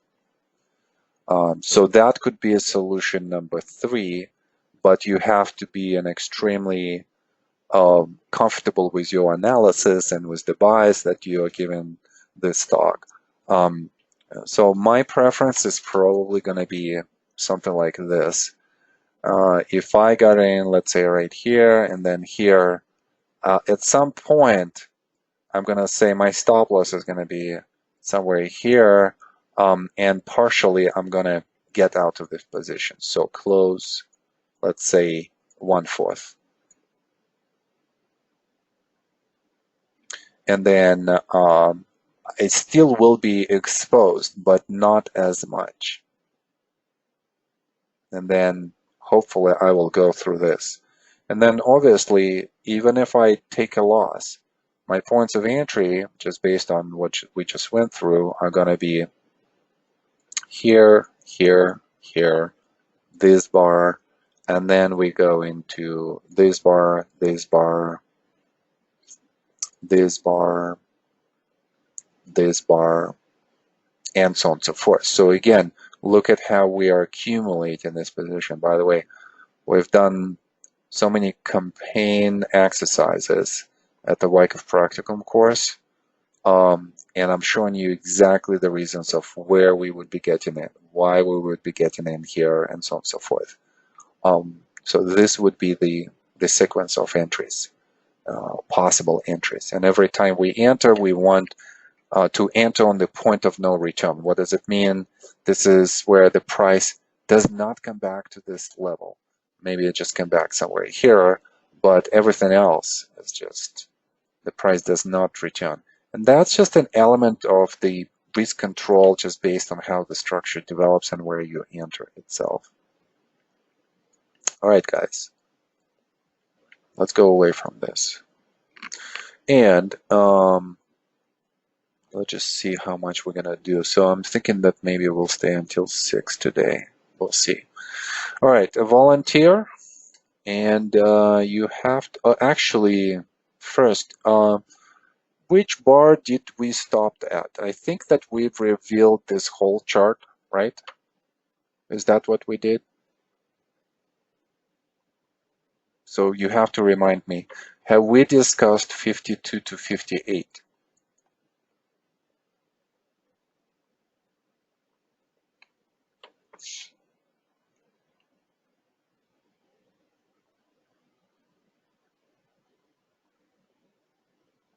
Okay, so I don't quite understand, guys. Have we discussed 52 and 58? Yes? Okay, so we've discussed that.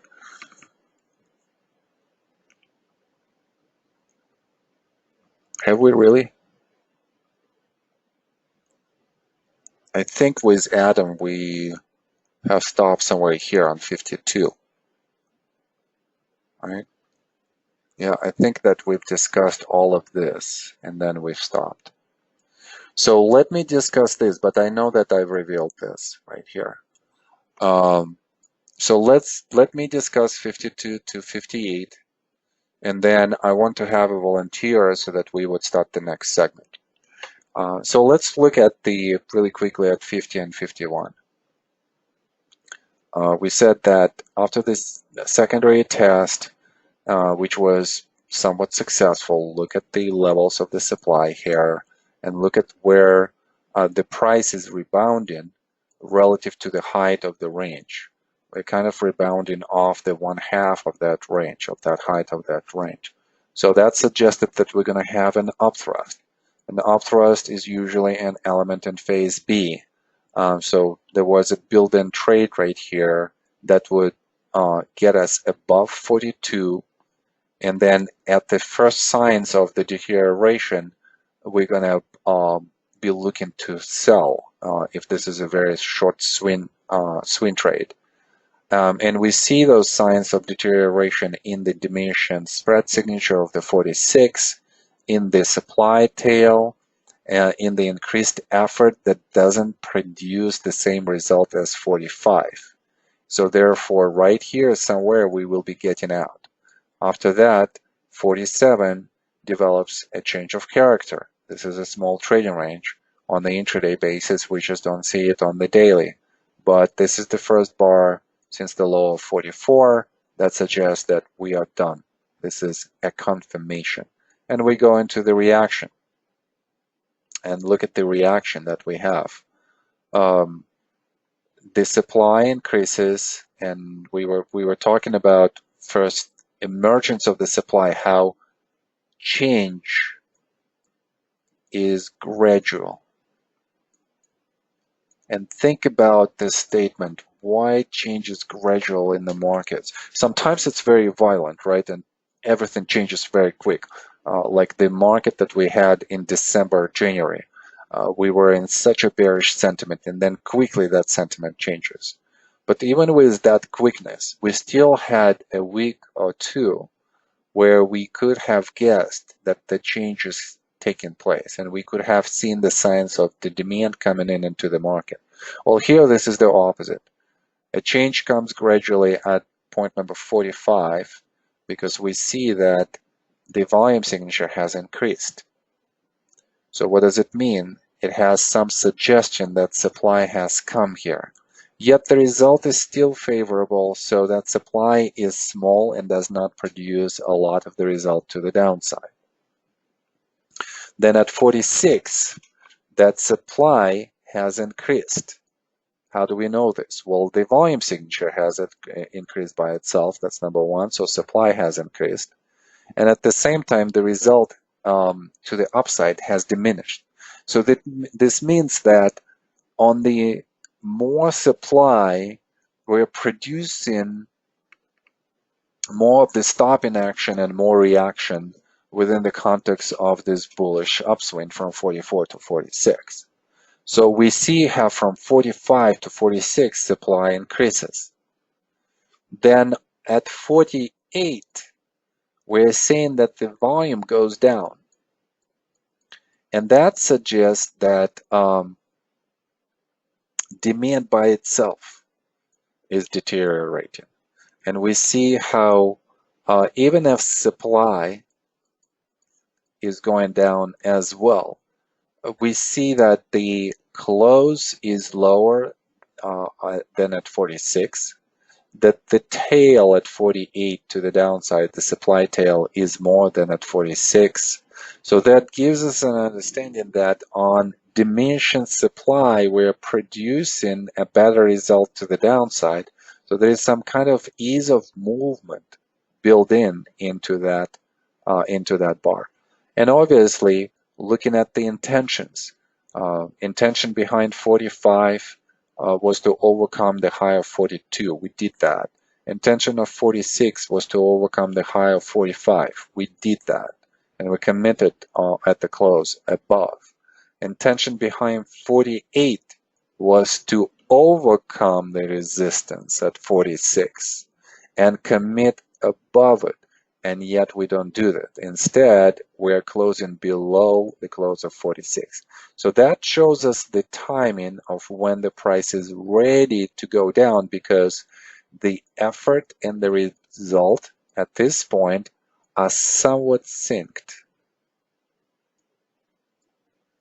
And in the practicum, I'm going to show you, and we're going to have a couple of exercises on synchronicity between the effort and the result. And that defines the beginning of the reaction. As the reaction starts, we see that supply is present, and then on the next bar, we see that supply is present, but demand is coming in. Volume increases, and yet the result is better than the previous bar. What does it mean? That means that demand is there. Demand is present. And we see that also from the tail, from close to close. Look at this close relative to 49 close, and look at 49 and 50. They're almost at the same level. So demand is definitely there. And if demand is there, the first thing is just to stop the price from moving further down. And this means that absorption was happening on the way down. And now we're going to go into some kind of testing. In the testing, supply is going to locally increase at the level of the support. And we see those testing attempts. Number 1, number 2, number 3, number 4, number 5, number 6. Quite a lot of tests here. And the last 2 bars I have in the price characteristic of a feather. And I'm sure that on the intraday you could see this. So we're coming into the short-term resistance right here, and look how the supply and demand signature are diminishing on the reaction. There is some kind of grinding out action into the resistance. So we know that after the feather, what are we going to have? We're going to have some kind of momentum move, and that goes into 52. Now right away, I'm thinking here that 52 is probably going to be analogous to 45 and 46 if I combine these 2 bars together. So look at that. Does that look the same or almost the same? Doesn't that have the same intention of overcoming the resistance at 46 and moving further up? Yeah, so let's compare those. So we're going to compare 52 and 45 and 46. And here, obviously, right away, a question is going to be, should we compare the volume signature cumulatively? Or should we compare it just, on absolute basis? And we could do both. In this case, I mean, obviously, we know that cumulatively there's going to be more effort right here to push the price up, less effort here. But I would use probably just an absolute value. That just tells me that the increase in the volume signature, which is one of the highest increases since the sell-in climax itself, is most likely carrying a lot of supply. So there is some supply increase. So I know that there's going to be a gradual change that's going to come, that's possibly going to come at some point. Where is the confirmation of this idea? Well, the first confirmation is just in the bar number 52 itself. Even though it looks bullish, and this is where amateurs are going to make a mistake.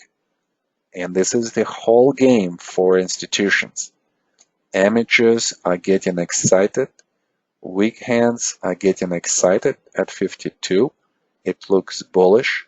By the conventional technical analysis, look at the volume signature. Does the volume confirms the price action? Yes. The volume goes up.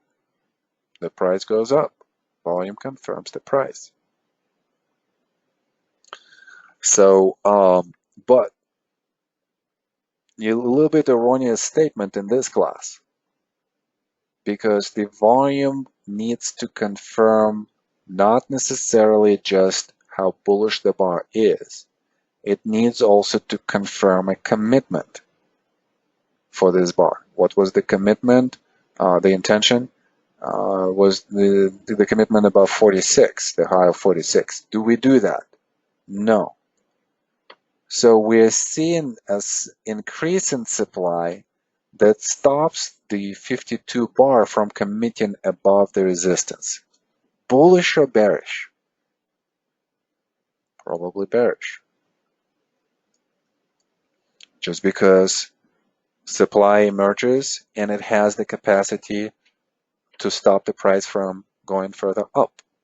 So that's the first sign of supply emergence in this area.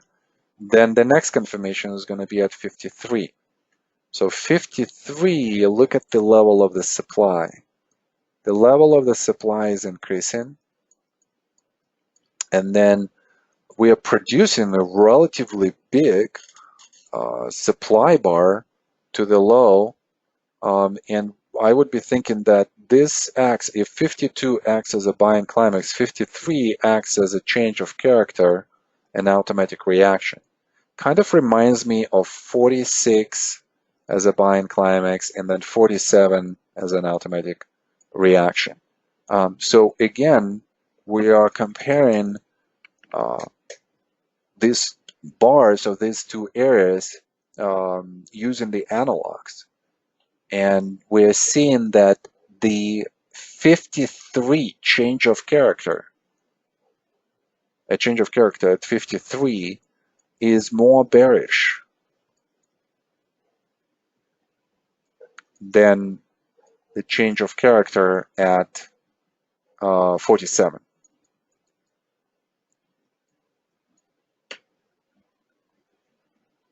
Multiple conclusions can come up out of this.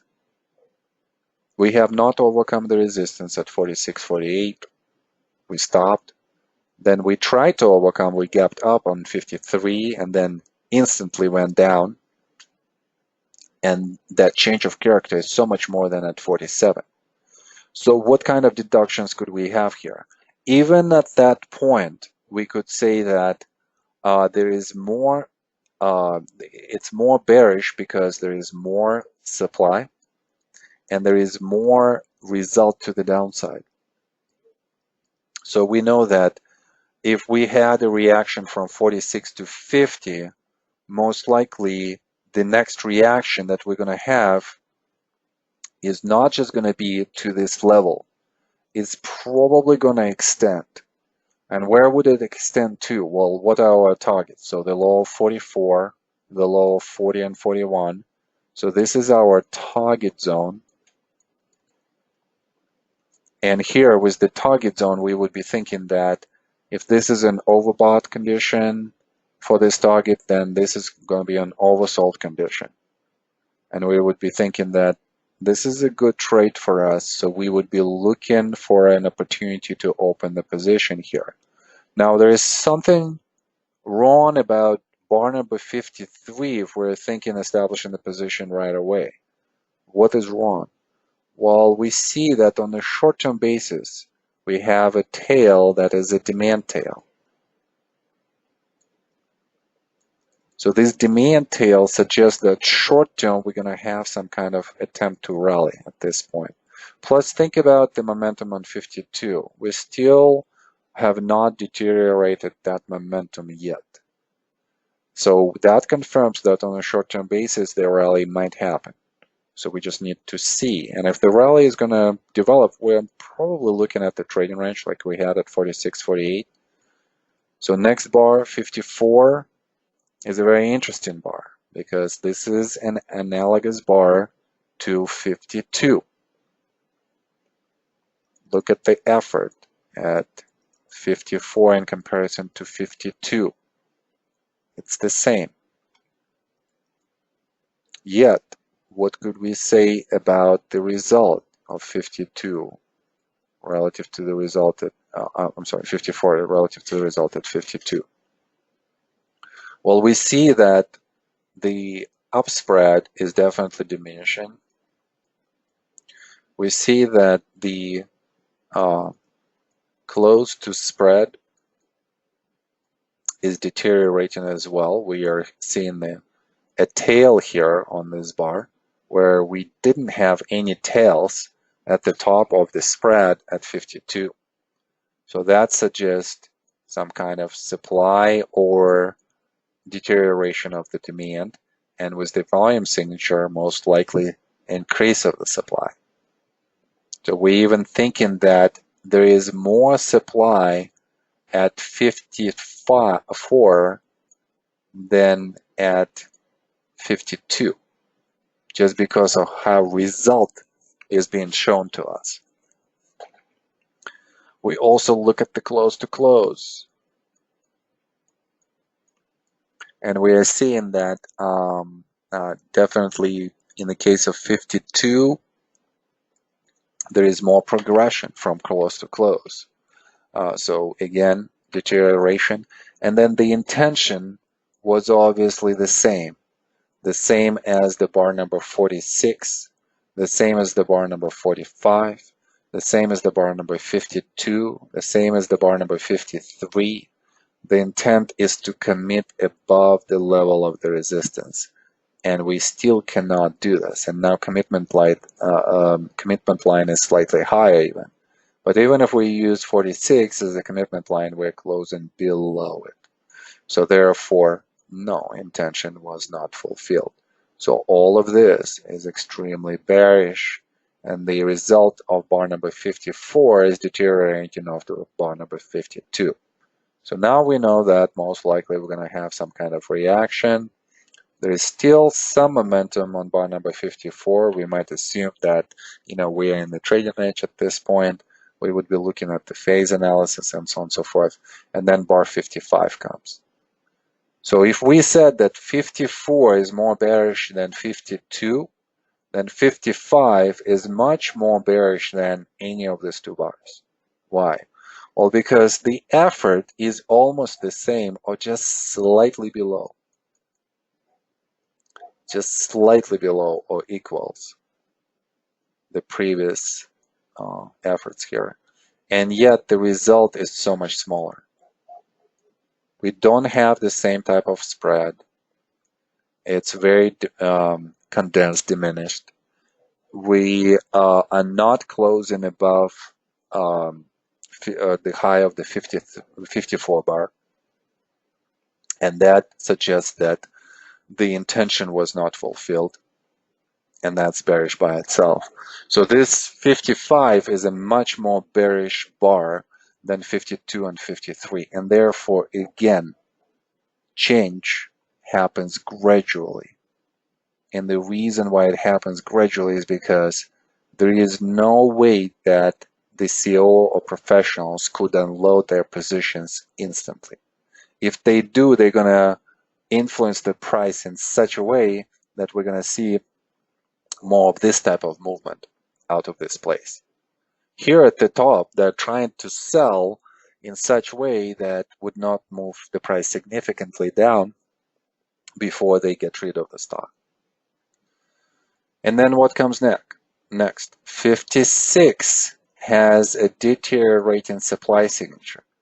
And that's again going to be something confusing to a lot of amateur traders. Why? Well, because first of all, they're not going to see supply at 52. They're going to miss increased supply at 54. They're going to miss supply at 55. And then when the down bar happens and they see that, okay, well, maybe there is a deterioration, decrease in supply, and it's still within the context of the uptrend. We're close to this long-term support. So, I should get in here, or I should add.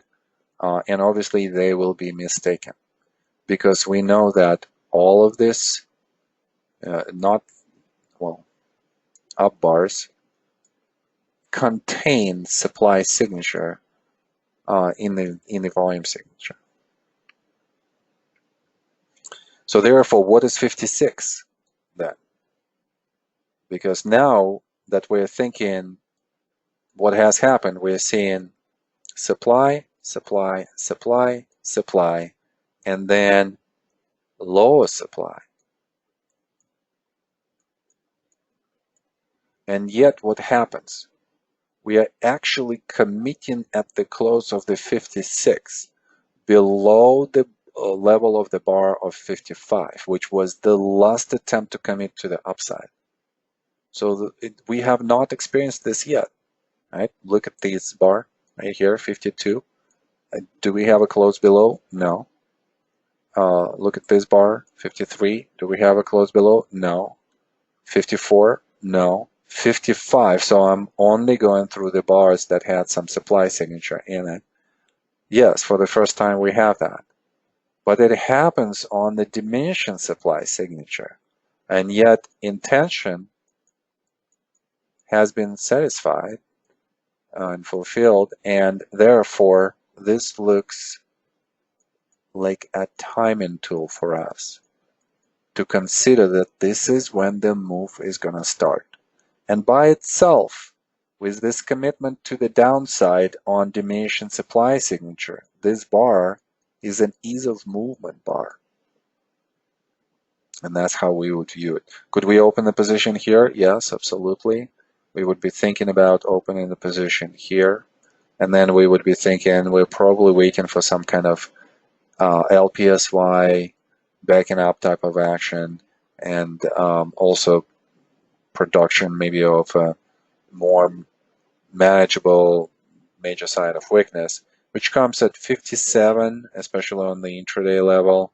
You will have to look at this as a more as a trading range right here from 52 to 58.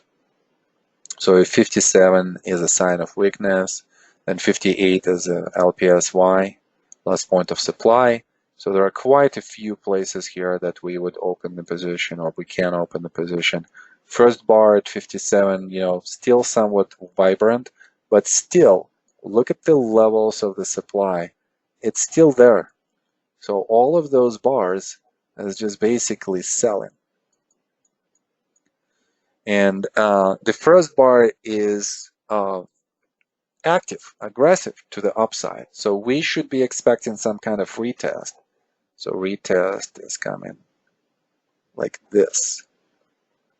And this would be our last point of supply. So we could open the position there, somewhere here. And then as we break out to the downside, this level is also could be considered for opening the position. So 3 places that we could do this. Obviously, we could also do this on bar number 55.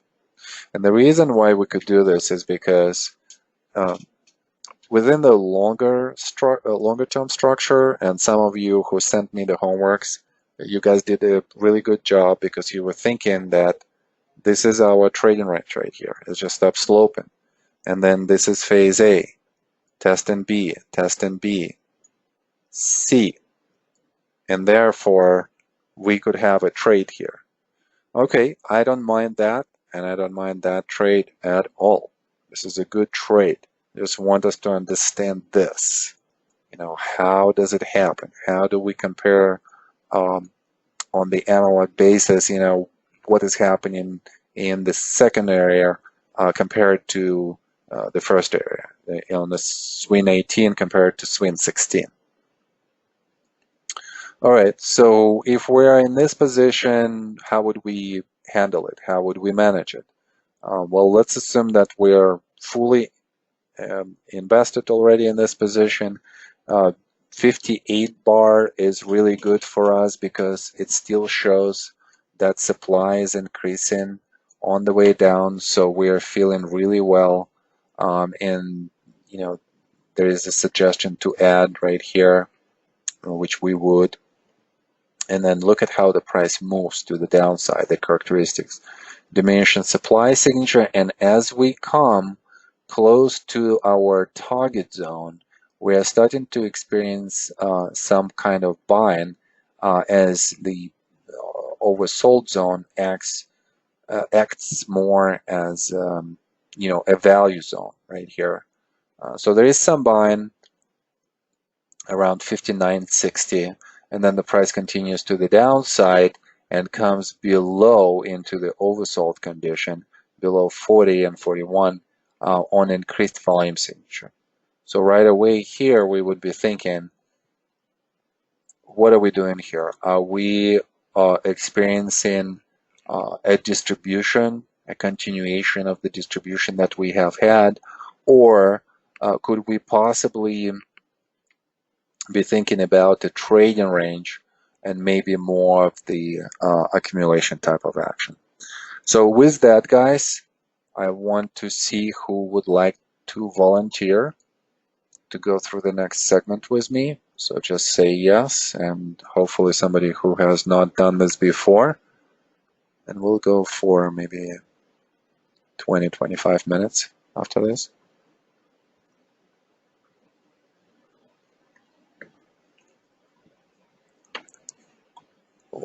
I'm waiting, still waiting, still nobody is saying yes. Now I'm curious about why nobody is saying yes. What are your thoughts inside of your head? Why are you not stepping in? This is an excellent opportunity to advance your knowledge. Yes, it's uncomfortable. I get this. You don't want to do this. I get this. But that's the only way. All right, let's go to Doug. Some motivational speech for you. Hey, Doug. Hey, how you doing? Good. I can't hear you really well. Could you be closer to the microphone, please? Sure. How's that? Much better, Doug.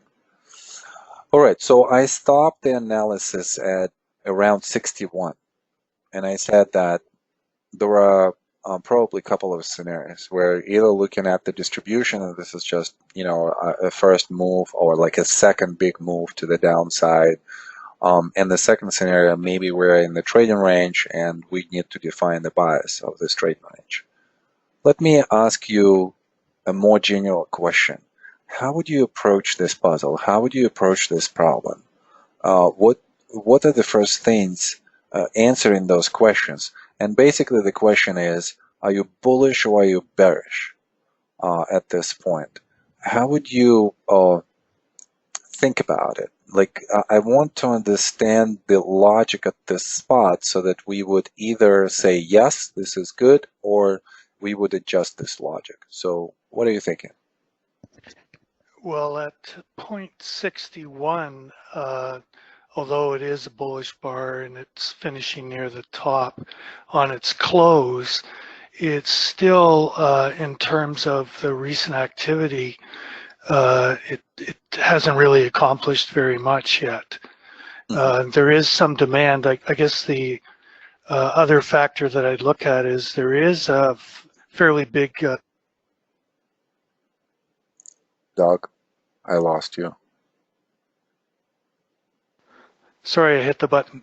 Yeah, so they're on 61, the extenuating factors, there's a pretty big demand tail coming in on 61. But again, its close is really not really moving too far up, and the two previous, bearish bars, it hasn't really accomplished a whole lot there. Okay, so therefore the bias? The bias to me is still bearish. Still bearish. Okay, so let me ask you another question. Kind of like a continuation question. For the bearish bias, what do we have to see from the price and the volume signature as well to confirm this assumption? So what would be kind of like the next, how would the price structure unfold next if this is a bearish scenario? Well, there is, that bar at 61 has one of the highest volume signatures, which indicates there's still a fair amount of supply that is present. Okay, but I'm asking you, if you're thinking about the bearish bias, how would the structure develop after this? Would it go down right away? Would it consolidate? What should happen here and why? Okay, just looking at it, although that bar at 61 again has, as I said, some demand tail, it's the level of activity which makes me think as it goes forward, yes, there will be a reaction, but how strong that reaction will be, it doesn't look like it would be very strong. So You mean after 62? up to 62, sort of that swing, what is that, swing 20 we're calling it. Oh, okay, so the reaction to the upside. Okay. Right. Okay. So there is likely, because there has been some stopping action by bar 61, but it's with the large volume signature, it makes it a little bit questionable of how far that any reverse rally is going to rise. Speculate. I'm trying to extract this information from you. Speculate as to what's going to happen after 62. I'm speculating that it is going to resume its downward trend. Okay, great. So, and that's kind of like what I wanted to hear. So therefore, if this is the case, if the price is going to continue to the downside from 62 and just going to go down, then how would we label 61 in the relationship to the 40, 42, 44, 55? Could we label this whole thing? You could label it, I guess, as a spring. Hold on a second. Are we talking about the bullish scenario or a bearish scenario? Because you said that you would be looking. Yeah, I guess, or a sign of weakness, I guess, would be probably more appropriate in a distribution Okay, scenario. let's review really quickly. So if we're talking about a distribution, and in this case, the original distribution is right here at the top, Right. then this is going to be considered by us as a redistribution. So redistribution is going to look like this. Right. Sell-in climax, which is going to be intermediate sell-in climax, not terminal, not final. Secondary test, phase A, phase B, upthrust into phase C, major sign of weakness, LPSY, and then a continuation to the downside. I want you to label this whole range. Okay, so the way I was sort of looking at it is 61 is your sign of weakness. 62 would be the LPSY. Okay. I want everything. You want, and we're going back through there, then up. We're looking at 55. Then would be the upthrust. Okay. Phase. That would be phase C. Yeah. And then you have prior to that your secondary tests. Do phase A first. Oh, okay. So 40. Yeah, so that would be your sales climax coming Climax, up. 42 would be your automatic reaction. And yeah, and then I was going to say that you have your secondary test, which would end your phase A. Okay. So see how simple this is, Doug, right? So phase C, define phase C, define phase A. Everything is between is B.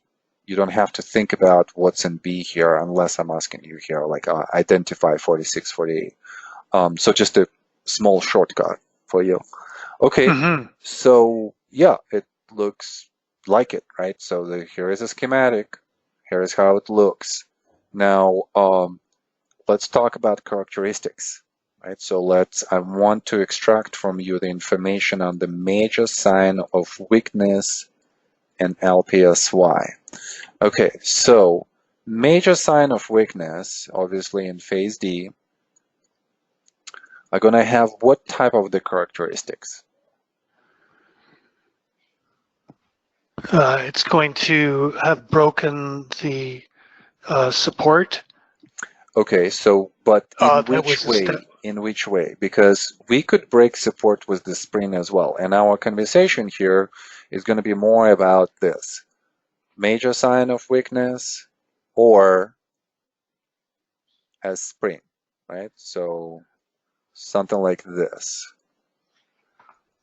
So in both cases, we will go below the support level. So I want to establish the level of commitment, price commitment, that major sign of weakness will have in comparison to a spring. Yeah, just looking at this chart, I mean, one of the characteristics on the spring would be that it does, which is happening here, is it doesn't last very long below the support, and there is a change of character. Okay, so you kind of jump in forward. I understand your logic there, but I want us to stay on this thought for now because that might, I see that you understand this, but I want others also to understand as well. So major sign of weakness is going to commit down in which way in comparison to the spring? You said that commitment of the spring is going to be, let's just call it temporary. Yeah, I guess perhaps you're saying there is that you have the commitment is to the downside to the close. Would that be Yes, by the commitment, we are looking at the close. right? And we usually would like to see that commitment, right? So let's talk about the commitment. That's okay if we're reviewing this, guys, because we need to. Okay, so commitment. How would we measure the commitment? This is a temporary commitment when the price just commits with one close. This is going to have a progressive commitment to the downside where we have multiple closes that are below the levels of short-term commitment between the bars here. So 3 closes. So this is more of the temporary commitment. And this is, and then another one, a bar like this. So imagine a bar like this. This is more of the attempt to commit. So it tries to commit on the intraday level. We see this from the tail of the bar, but it doesn't close below the support. Next bar, more permanent, more kind of like more significant commitment. At least one close below, but then it goes up. More permanent commitment where we have multiple closes. And not only that, the closes to the downside are showing some progression as they close lower and lower and lower. So this is just on the commitment itself. But let's come back to the major sign of weakness. So you said that with the spring, we are going to have somewhat of a temporary commitment. Maybe one close. Maybe this is an attempt to commit to the downside. Now, what kind of commitment to the downside would we have with the major sign of weakness? Well, it's a longer duration. Okay, so stays. It stays below the level of support for a longer duration. Support longer. And this usually is going to mean that you might have multiple closes. Right. Which I guess in this case you have 3 as it looks. Well, 3, again, maybe 4. We're only talking about the progression of the commitment. If we have any up bars in between these 3 closes here on the commitment, we're still going to count 1, 2, and 3. Why? Because those are the most important bars for us below the support. Are we staying below the support? And are we progressing lower below the support? So let's say multiple closes, but the idea that you said that staying below the support longer is the correct one. Because if we're going to have multiple closes below, that would suggest that we're staying below that price, that support level. Okay, so what other characteristics? Don't think about this right now. Don't compare this. Don't think about the spring. Don't think about the major sign of weakness. Let me teach you. What is the next characteristic that we would be looking at on the major sign of weakness that would tell us that, yeah, this is a major sign of weakness and not necessarily a spring? And I'm going to give you a hint here. I want you to look at the characteristics of the move to the downside from 55 to 61. What would be the characteristic of a major sign of weakness as the price moves down? Would it be accelerating to the downside? But I guess that applies also to a spring. So. But there might be a slight distinction there. Look at 37 to about 39, right? So this is a sign of weakness. You could use this as an analog here in your comparison. So what does this spread do? Okay, so the spread is it is increasing. Yes, increasing relative to what we've seen, let's say, at 33 to 35. Right, which is happening in this particular case also. Okay, where exactly? What are you comparing it to? So let's look first. Hold on. Don't rush. This is very valuable. What spread are you looking at? Downward spread from 55 to 61. If you would average all of the downward spreads in this area, what do you think the size of the downward spread would be? It looks like it would be around the size of the major sign of weakness bar. Like this one right here? Yeah. Yeah, probably will be something like this, right? Right. Would you say? Right. To the Right. downside. So this would be an average down bar. Mm-hmm. Okay, so is that threatening? Is that threatening? Is that Yeah. what you're saying? Is that as threatening as the downward bars from 37 to 40? No. Is it the same size as 43, 49, and 53? No. Okay, so then what other characteristics do we need for the major sign of weakness here to show us that indeed this is a major sign of weakness? We said it's in the spread, but also it should be in the volume signature, right? So we see Right. how the volume starts to increase here. And this is slightly different. This is more, comes as an ease of movement. And even if we said ease of movement here at 56, look how different this is of movement in the distribution formation here from 33 to 37. It's definitely a larger, a lot more volatility and a larger spread in those bars there. Yeah, if we would compare it to swings, we would compare a swing from 37 to 40 with the swing from 55 to 61. Which one is more bearish and which one is more bullish? Or let me rephrase this. Which one is more bearish and which one is less bearish? Well, definitely the 37 to 40, what is that, 41, is more bearish. Yeah, so we want basically to see the volume increase on the major sign of weakness. Why? Because we want to see selling, increase in Right. selling. Do we see a substantial increase in selling in this area? So look at, let's say, 58 as the bar that does have some selling. Mm-hmm. Which bar else here do you see a substantial selling?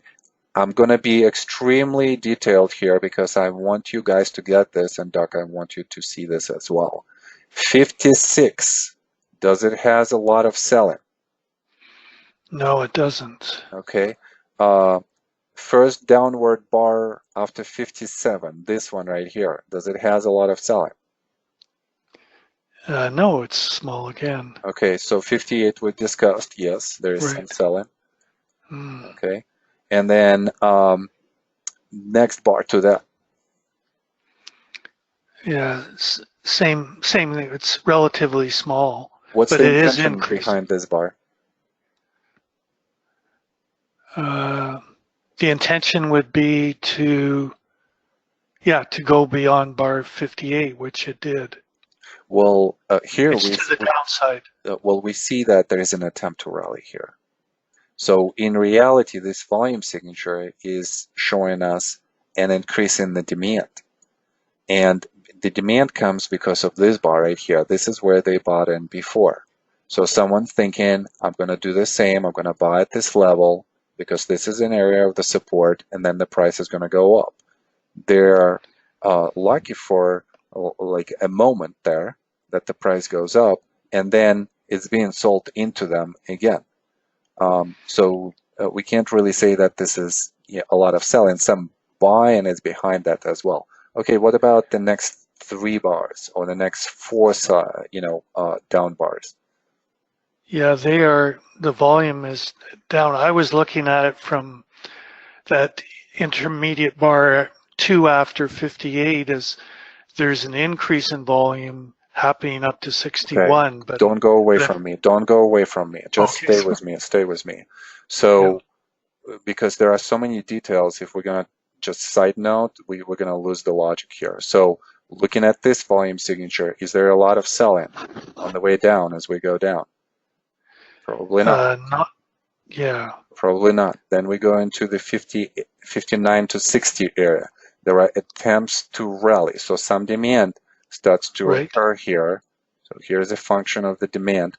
And we're still failing, but where are we failing on the increased supply that's coming in? not at this point. Demand is increasing and the volume signature locally increased, but it's not as much as what selling we have had before. So selling is going down. So we kind of see through the progression of this reaction that the selling is actually going down. So now let's combine everything. And again, just kind of stay with me. We've said that we need to see what's going to happen with the commitment below the support. We see only one close below, and then the price recovers. And recovers relatively quick, right? Then we said that a major sign of weakness is going to have the characteristics where the volume is increasing and therefore supply is increasing on the way down. Plus, the down spread is showing some kind of also element of the increase of the result to the downside. Do we have? Yeah, we don't have that. We don't have that. Okay. So if we don't have that, then it's probably not a sign of weakness, at least for now. At least we need to confirm this. Then probably we're thinking that this could be a potential spring. Okay, so now again, we're not done. So guys, don't think that we've defined this. Doug, let's talk about this spring. What kind of structure this spring would have around the support? So we are committing to the downside, and then what should happen after the spring? It should, as the name implies, it should spring. There should be a reverse Mm-hmm. to Okay. the upside. Okay, so we have that. So that's the first confirmation. The price temporarily commits below the support, has some kind of demand signature on both of the bars, Right.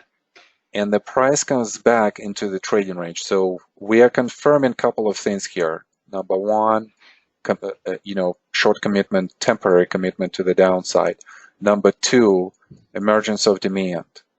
Number three, coming back into the trading range Trading above the range. support. Number four, what should happen after that comeback? It should test. Test. So we are waiting for a test to happen. If test happens, this is going to be another confirmation that this was a spring. What is the next one? After that, Yes. then it should rise through the trading range Yes. So to some sort of sign of this strength. commitment below this local resistance that is being created between the low of the spring and below of the test, this high right here, I'm going to give a name to that because this is such an important localized high right here. If we have a local breakout of that, it's going to act as a confirmation, final confirmation that this was a spring. Mm-hmm.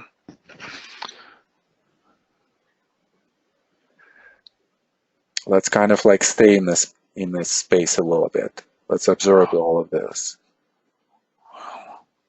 Okay, so we're thinking that does not look like a major sign of weakness. We might still be mistaken. If this is a spring, give us the test. Test number one is there, temporary commitment. Test number two is there, demand is present, and there is absorption on the way down there. The test number three, the price comes back above the support level and comes back into the trading range. We still don't have test number 4, which is the test itself, and we don't have the test number 5, which is the local breakout above the resistance level, which probably will be somewhere here. Mm-hmm.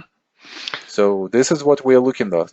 If we have this, the breakout, this is going to confirm the bias to the upside, at least, a short-term bias. By the way, really quick question, Doug. If this confirms, actually 2 questions. If the breakout confirms that this was a spring, where is the target for that trade? That's number 1. The target for the trade would be up at 50, well, in the area 46, 48, 53. Yeah. Okay, great. So this is our target number 1. If this is a spring, then what is the rally? How would we label the rally? How would you label the rally? Think about spring, phase C. Oh, you'd be phase D, yes. Phase D. Yeah. And this rally would be labeled as? Major sign of strength or possible major sign of strength. Major sign of strength. Because right. we're in phase C on a spring, then the next thing what's going to happen is phase D and a major sign of strength. So our target is not necessarily just on the boundaries of the resistance here of 46, 48, 53, 55. Because what is the definition of the major sign of strength? That it goes above the trading range, closes above the trading range. Closes above the trading range boundaries. It didn't make a commitment above resistance. It makes a commitment above resistance. Exactly. Excuse me. Right, exactly. So the major sign of strength, in comparison to all of the upthrust that we had before, would travel through the trading range, starting with, at the lows of phase C, would commit above the area of above the resistance cluster that was created in phases A and B, and then would come back into the area of that resistance now that is going to act as a support. So we have a target number 2 as well, somewhere here. So 2 targets. So that was the question number 1. Secondly, if that were to unfold, where would we open a position? You'd be opening a position after 60. Oh, after that test. After the test. The first test. Where right. else? Okay, so number 1. Right. Well, up at the backing up action that will hopefully occur. You mean right here? Yes. Okay, but before that, are there any other places? I guess perhaps after it passes the level of 62, you might enter. Absolutely. This breakout acts as a confirmation, as we said, right? Right. And this confirmation equals just a point of entry for us. Why wouldn't we get busy here with this trade at this point? Because if we're thinking that target 1 and target 2 are so far away, it's a really good swing trade. Even if we are wrong and this is not the major sign of strength, and it's going to become an upthrust like we've experienced before, it's still a really good trade because we have a lot of distance here. This was a very quick trade. We probably might not even consider this. This trade was not was quick, and also we might not consider it because within the contextual structure of where we are, phase B, we're not necessarily that happy about this. But this was a good trade, and then this could be a good trade. So these are the 2 swing trades within the context of the structure. And then when we are in this position, and if the major sign of strength characteristics are going to unfold, like what we've done with the major sign of weakness comparison to the spring with Doug, we're going to do the same process when we're going to look at that rally, and we're going to say, are there characteristics of a major sign of strength as the price moves up? Are there definitional characteristics of the major sign of strength as the price approaches the resistance.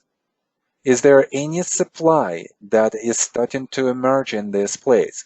And if it does, what's the rate of absorption for that supply in this higher level? And then we'll go through the same process that we've done at 61 with the major sign of weakness in the spring. So therefore, on the way up, we do have quite a few opportunities to establish this position. The test itself could be our first point of entry. The breakout above 62 could be a second point of entry. Any type of significant bars to the upside as a sign of strength bar could be also another point of entry. So we could potentially have maybe like 2-3 points of entry here. That's number one. We definitely want to slow down as we're approaching the resistance because we don't know if supply is going to come or not. We'd rather wait, as Doug has said, for the backing up action or a confirmation of that. So that's going to be kind of like our strategy. Okay. Well, is there between 61 and 62? What sort of threw me off is the declining volume signature, and that's what made me think that it was not a spring. Yeah. Okay. Well, let's definitely address this, and then we have one more point I want to show you guys. Where we are with that, and that's going to be your homework. We definitely going to go much faster next time, Doc. Don't think that this is you. Everything that you and I have done is fantastic. That's great. Thank you very much. Yeah, because you brought up correct thoughts, and we adjust, correct in a way of your thoughts produced correct questions. And it was great how we went through all of this because the logic was presented, so we could be mistaken, guys, and it's not a huge mistake to be mistaken in our analysis. It's a huge mistake not to analyze it and then not to adjust ourselves in the logic. So, and that's exactly what we've done here. But let's come back to the question that Doc is asking. The volume signature is diminishing. So therefore, what is happening with the supply? Doug? The supply is diminishing. What is happening with the demand? The demand would either be the same or is diminishing somewhat. Actually, it'd have to be increasing a little bit, otherwise it wouldn't go up. Okay, so and this is where our analytical issue is lying, right? So, could we have this situation? Could price go up on diminishing demand? Yes, if supply is exhausted. Yeah, if supply is poor or exhausted. Is supply poor or exhausted or diminishing here? Yeah, it's diminishing, right? Diminishing. It's poor. Demand right. is diminishing too. But yet, what is the price doing? Price is going up. This is what we discussed last week, I guess. Yes. Remember that chart with Home Depot? Remember the ice cream story? Yes, great story. So ice cream story is all about diminishing supply, diminishing demand, and yet the price is going up. So kind of the same here. But there are two concepts here. So the ice cream concept is all in how the price goes up and how the volume with the supply and the demand are going down. But the one that precedes it, and we didn't go through this a lot, was bar number 61 and bar before that. On these two bars, we see that the volume has emerged. And it's only temporarily that the price went down. So the question here is, how could the volume signature increase so much? How could supply increase so much? And yet only one temporary commitment to the downside, and then the next bar, it tries to come back. So we know that with this increased volume signature, we're probably thinking about the increase of the demand. So therefore, we're thinking about absorption on the way down that is happening. Wow. So, Great example. so then we are observing the supply on the way down, and then supply is exhausted, it's diminishing, and demand is diminishing only because it has come here. It's enough, Right. it's sufficient. There is no more need for additional demand, at least at this point. Unless supply emerges, and then demand might come back and emerge again. You know, if the CEO is thinking that this is a good value for me here, and this is a good selection. And at 62, that doesn't happen, does it? The supply doesn't increase tremendously. So. No, there is nothing. So if we would be considering this as a test, we probably would say it's a successful test.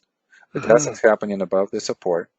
The test is happening as a high, low. We obviously need to reverse that. We had, a short-term high right here, and supply is one of the lowest supply signatures on this chart, and one of the lowest signatures since the selling climax.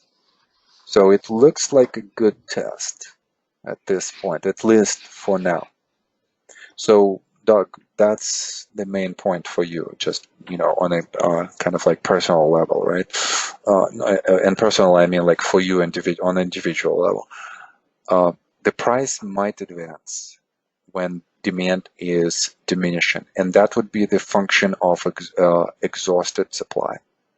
Mm-hmm. And we definitely want to combine that concept with the absorption on the way down that we see from this volume signature right here. Then also add the layer of the structural analysis, characteristics of the major sign of weakness in comparison to a spring. And that kind of brings me, I'm going to make a note. I'm going to make a slide for maybe next cycle where major sign of weakness is compared to a sprain, and then upthrust is compared to a sign of strength. And I think that could be, a better explanation. What else, Doug? So it's all contextual, isn't it? It is. Yeah, of Yeah. course. Yeah, that the context is always going to be a layer for us. So we're going to Right. have the layer of interpretation of the bars, volume bars and price bars. We're going to have the layer of the context in terms of labeling. We're going to also have the context of swing analysis like we did from 55 to 61 compared to 37 to 41. There's going to be also the layer of characteristics of the specific Wyckoff events. So the comparison, right? So how it should look like.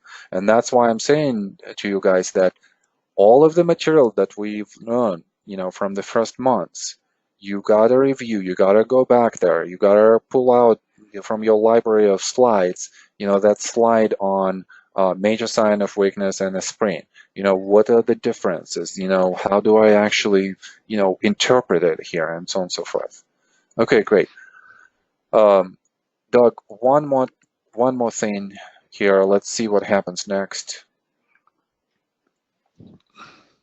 Okay, so here we're gonna start next time with this slide, but what I want to talk to you quickly here is actually let me just pose this as a question for the homework. And obviously the homework, guys, is just to watch this segment again of the exercise segment. Rewatch it and make notes, send those to me. But the homework question, is going to be this. Bar number, I'm extremely interested in bar number 64 and 65. Those are the breakout bars. Are we entering the position on these bars or not? So let's make this a homework. And this is where we're going to stop today.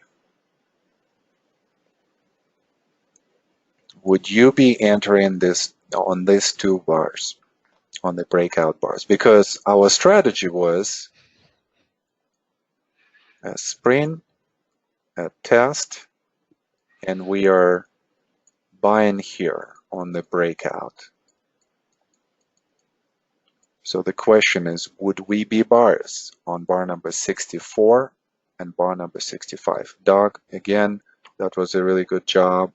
And I commend you for stepping in and being in that maybe uncomfortable zone, but going through this and learning and staying with the logic of it and kind of like finishing this. So really good job. Thanks a lot. That was great. Okay. All right, guys, this is it for today. Don't forget the homework. Definitely we're gonna continue next in the next class. I think we're gonna have less of the theoretical material in the next class. I want to finish this exercise. If you can believe, I have 30 more slides on this, 30 plus slides on this. So at some point we're gonna go really fast. A question here from Nilesh. Could you please upload power slides for this exercise? So usually we provide you guys with what? With the PDF? Is there a difference for you, Nilesh, between PDF and the power slide? I could definitely do that. You mean the homework power slides? Okay, yeah, I could do that. I could do that. I probably should do this in a slightly different way, but yeah, I could definitely see how it's easier than the PDF. I'm just thinking about all of these numbers because in the PDF it's different, but I'll probably just copy paste it and still paste it into the PowerPoint. So yeah, thank you. All right, guys, I'll see you next week. Good class, good job. We're moving along, so let's just finish it next week. Thank you, guys, and bye-bye.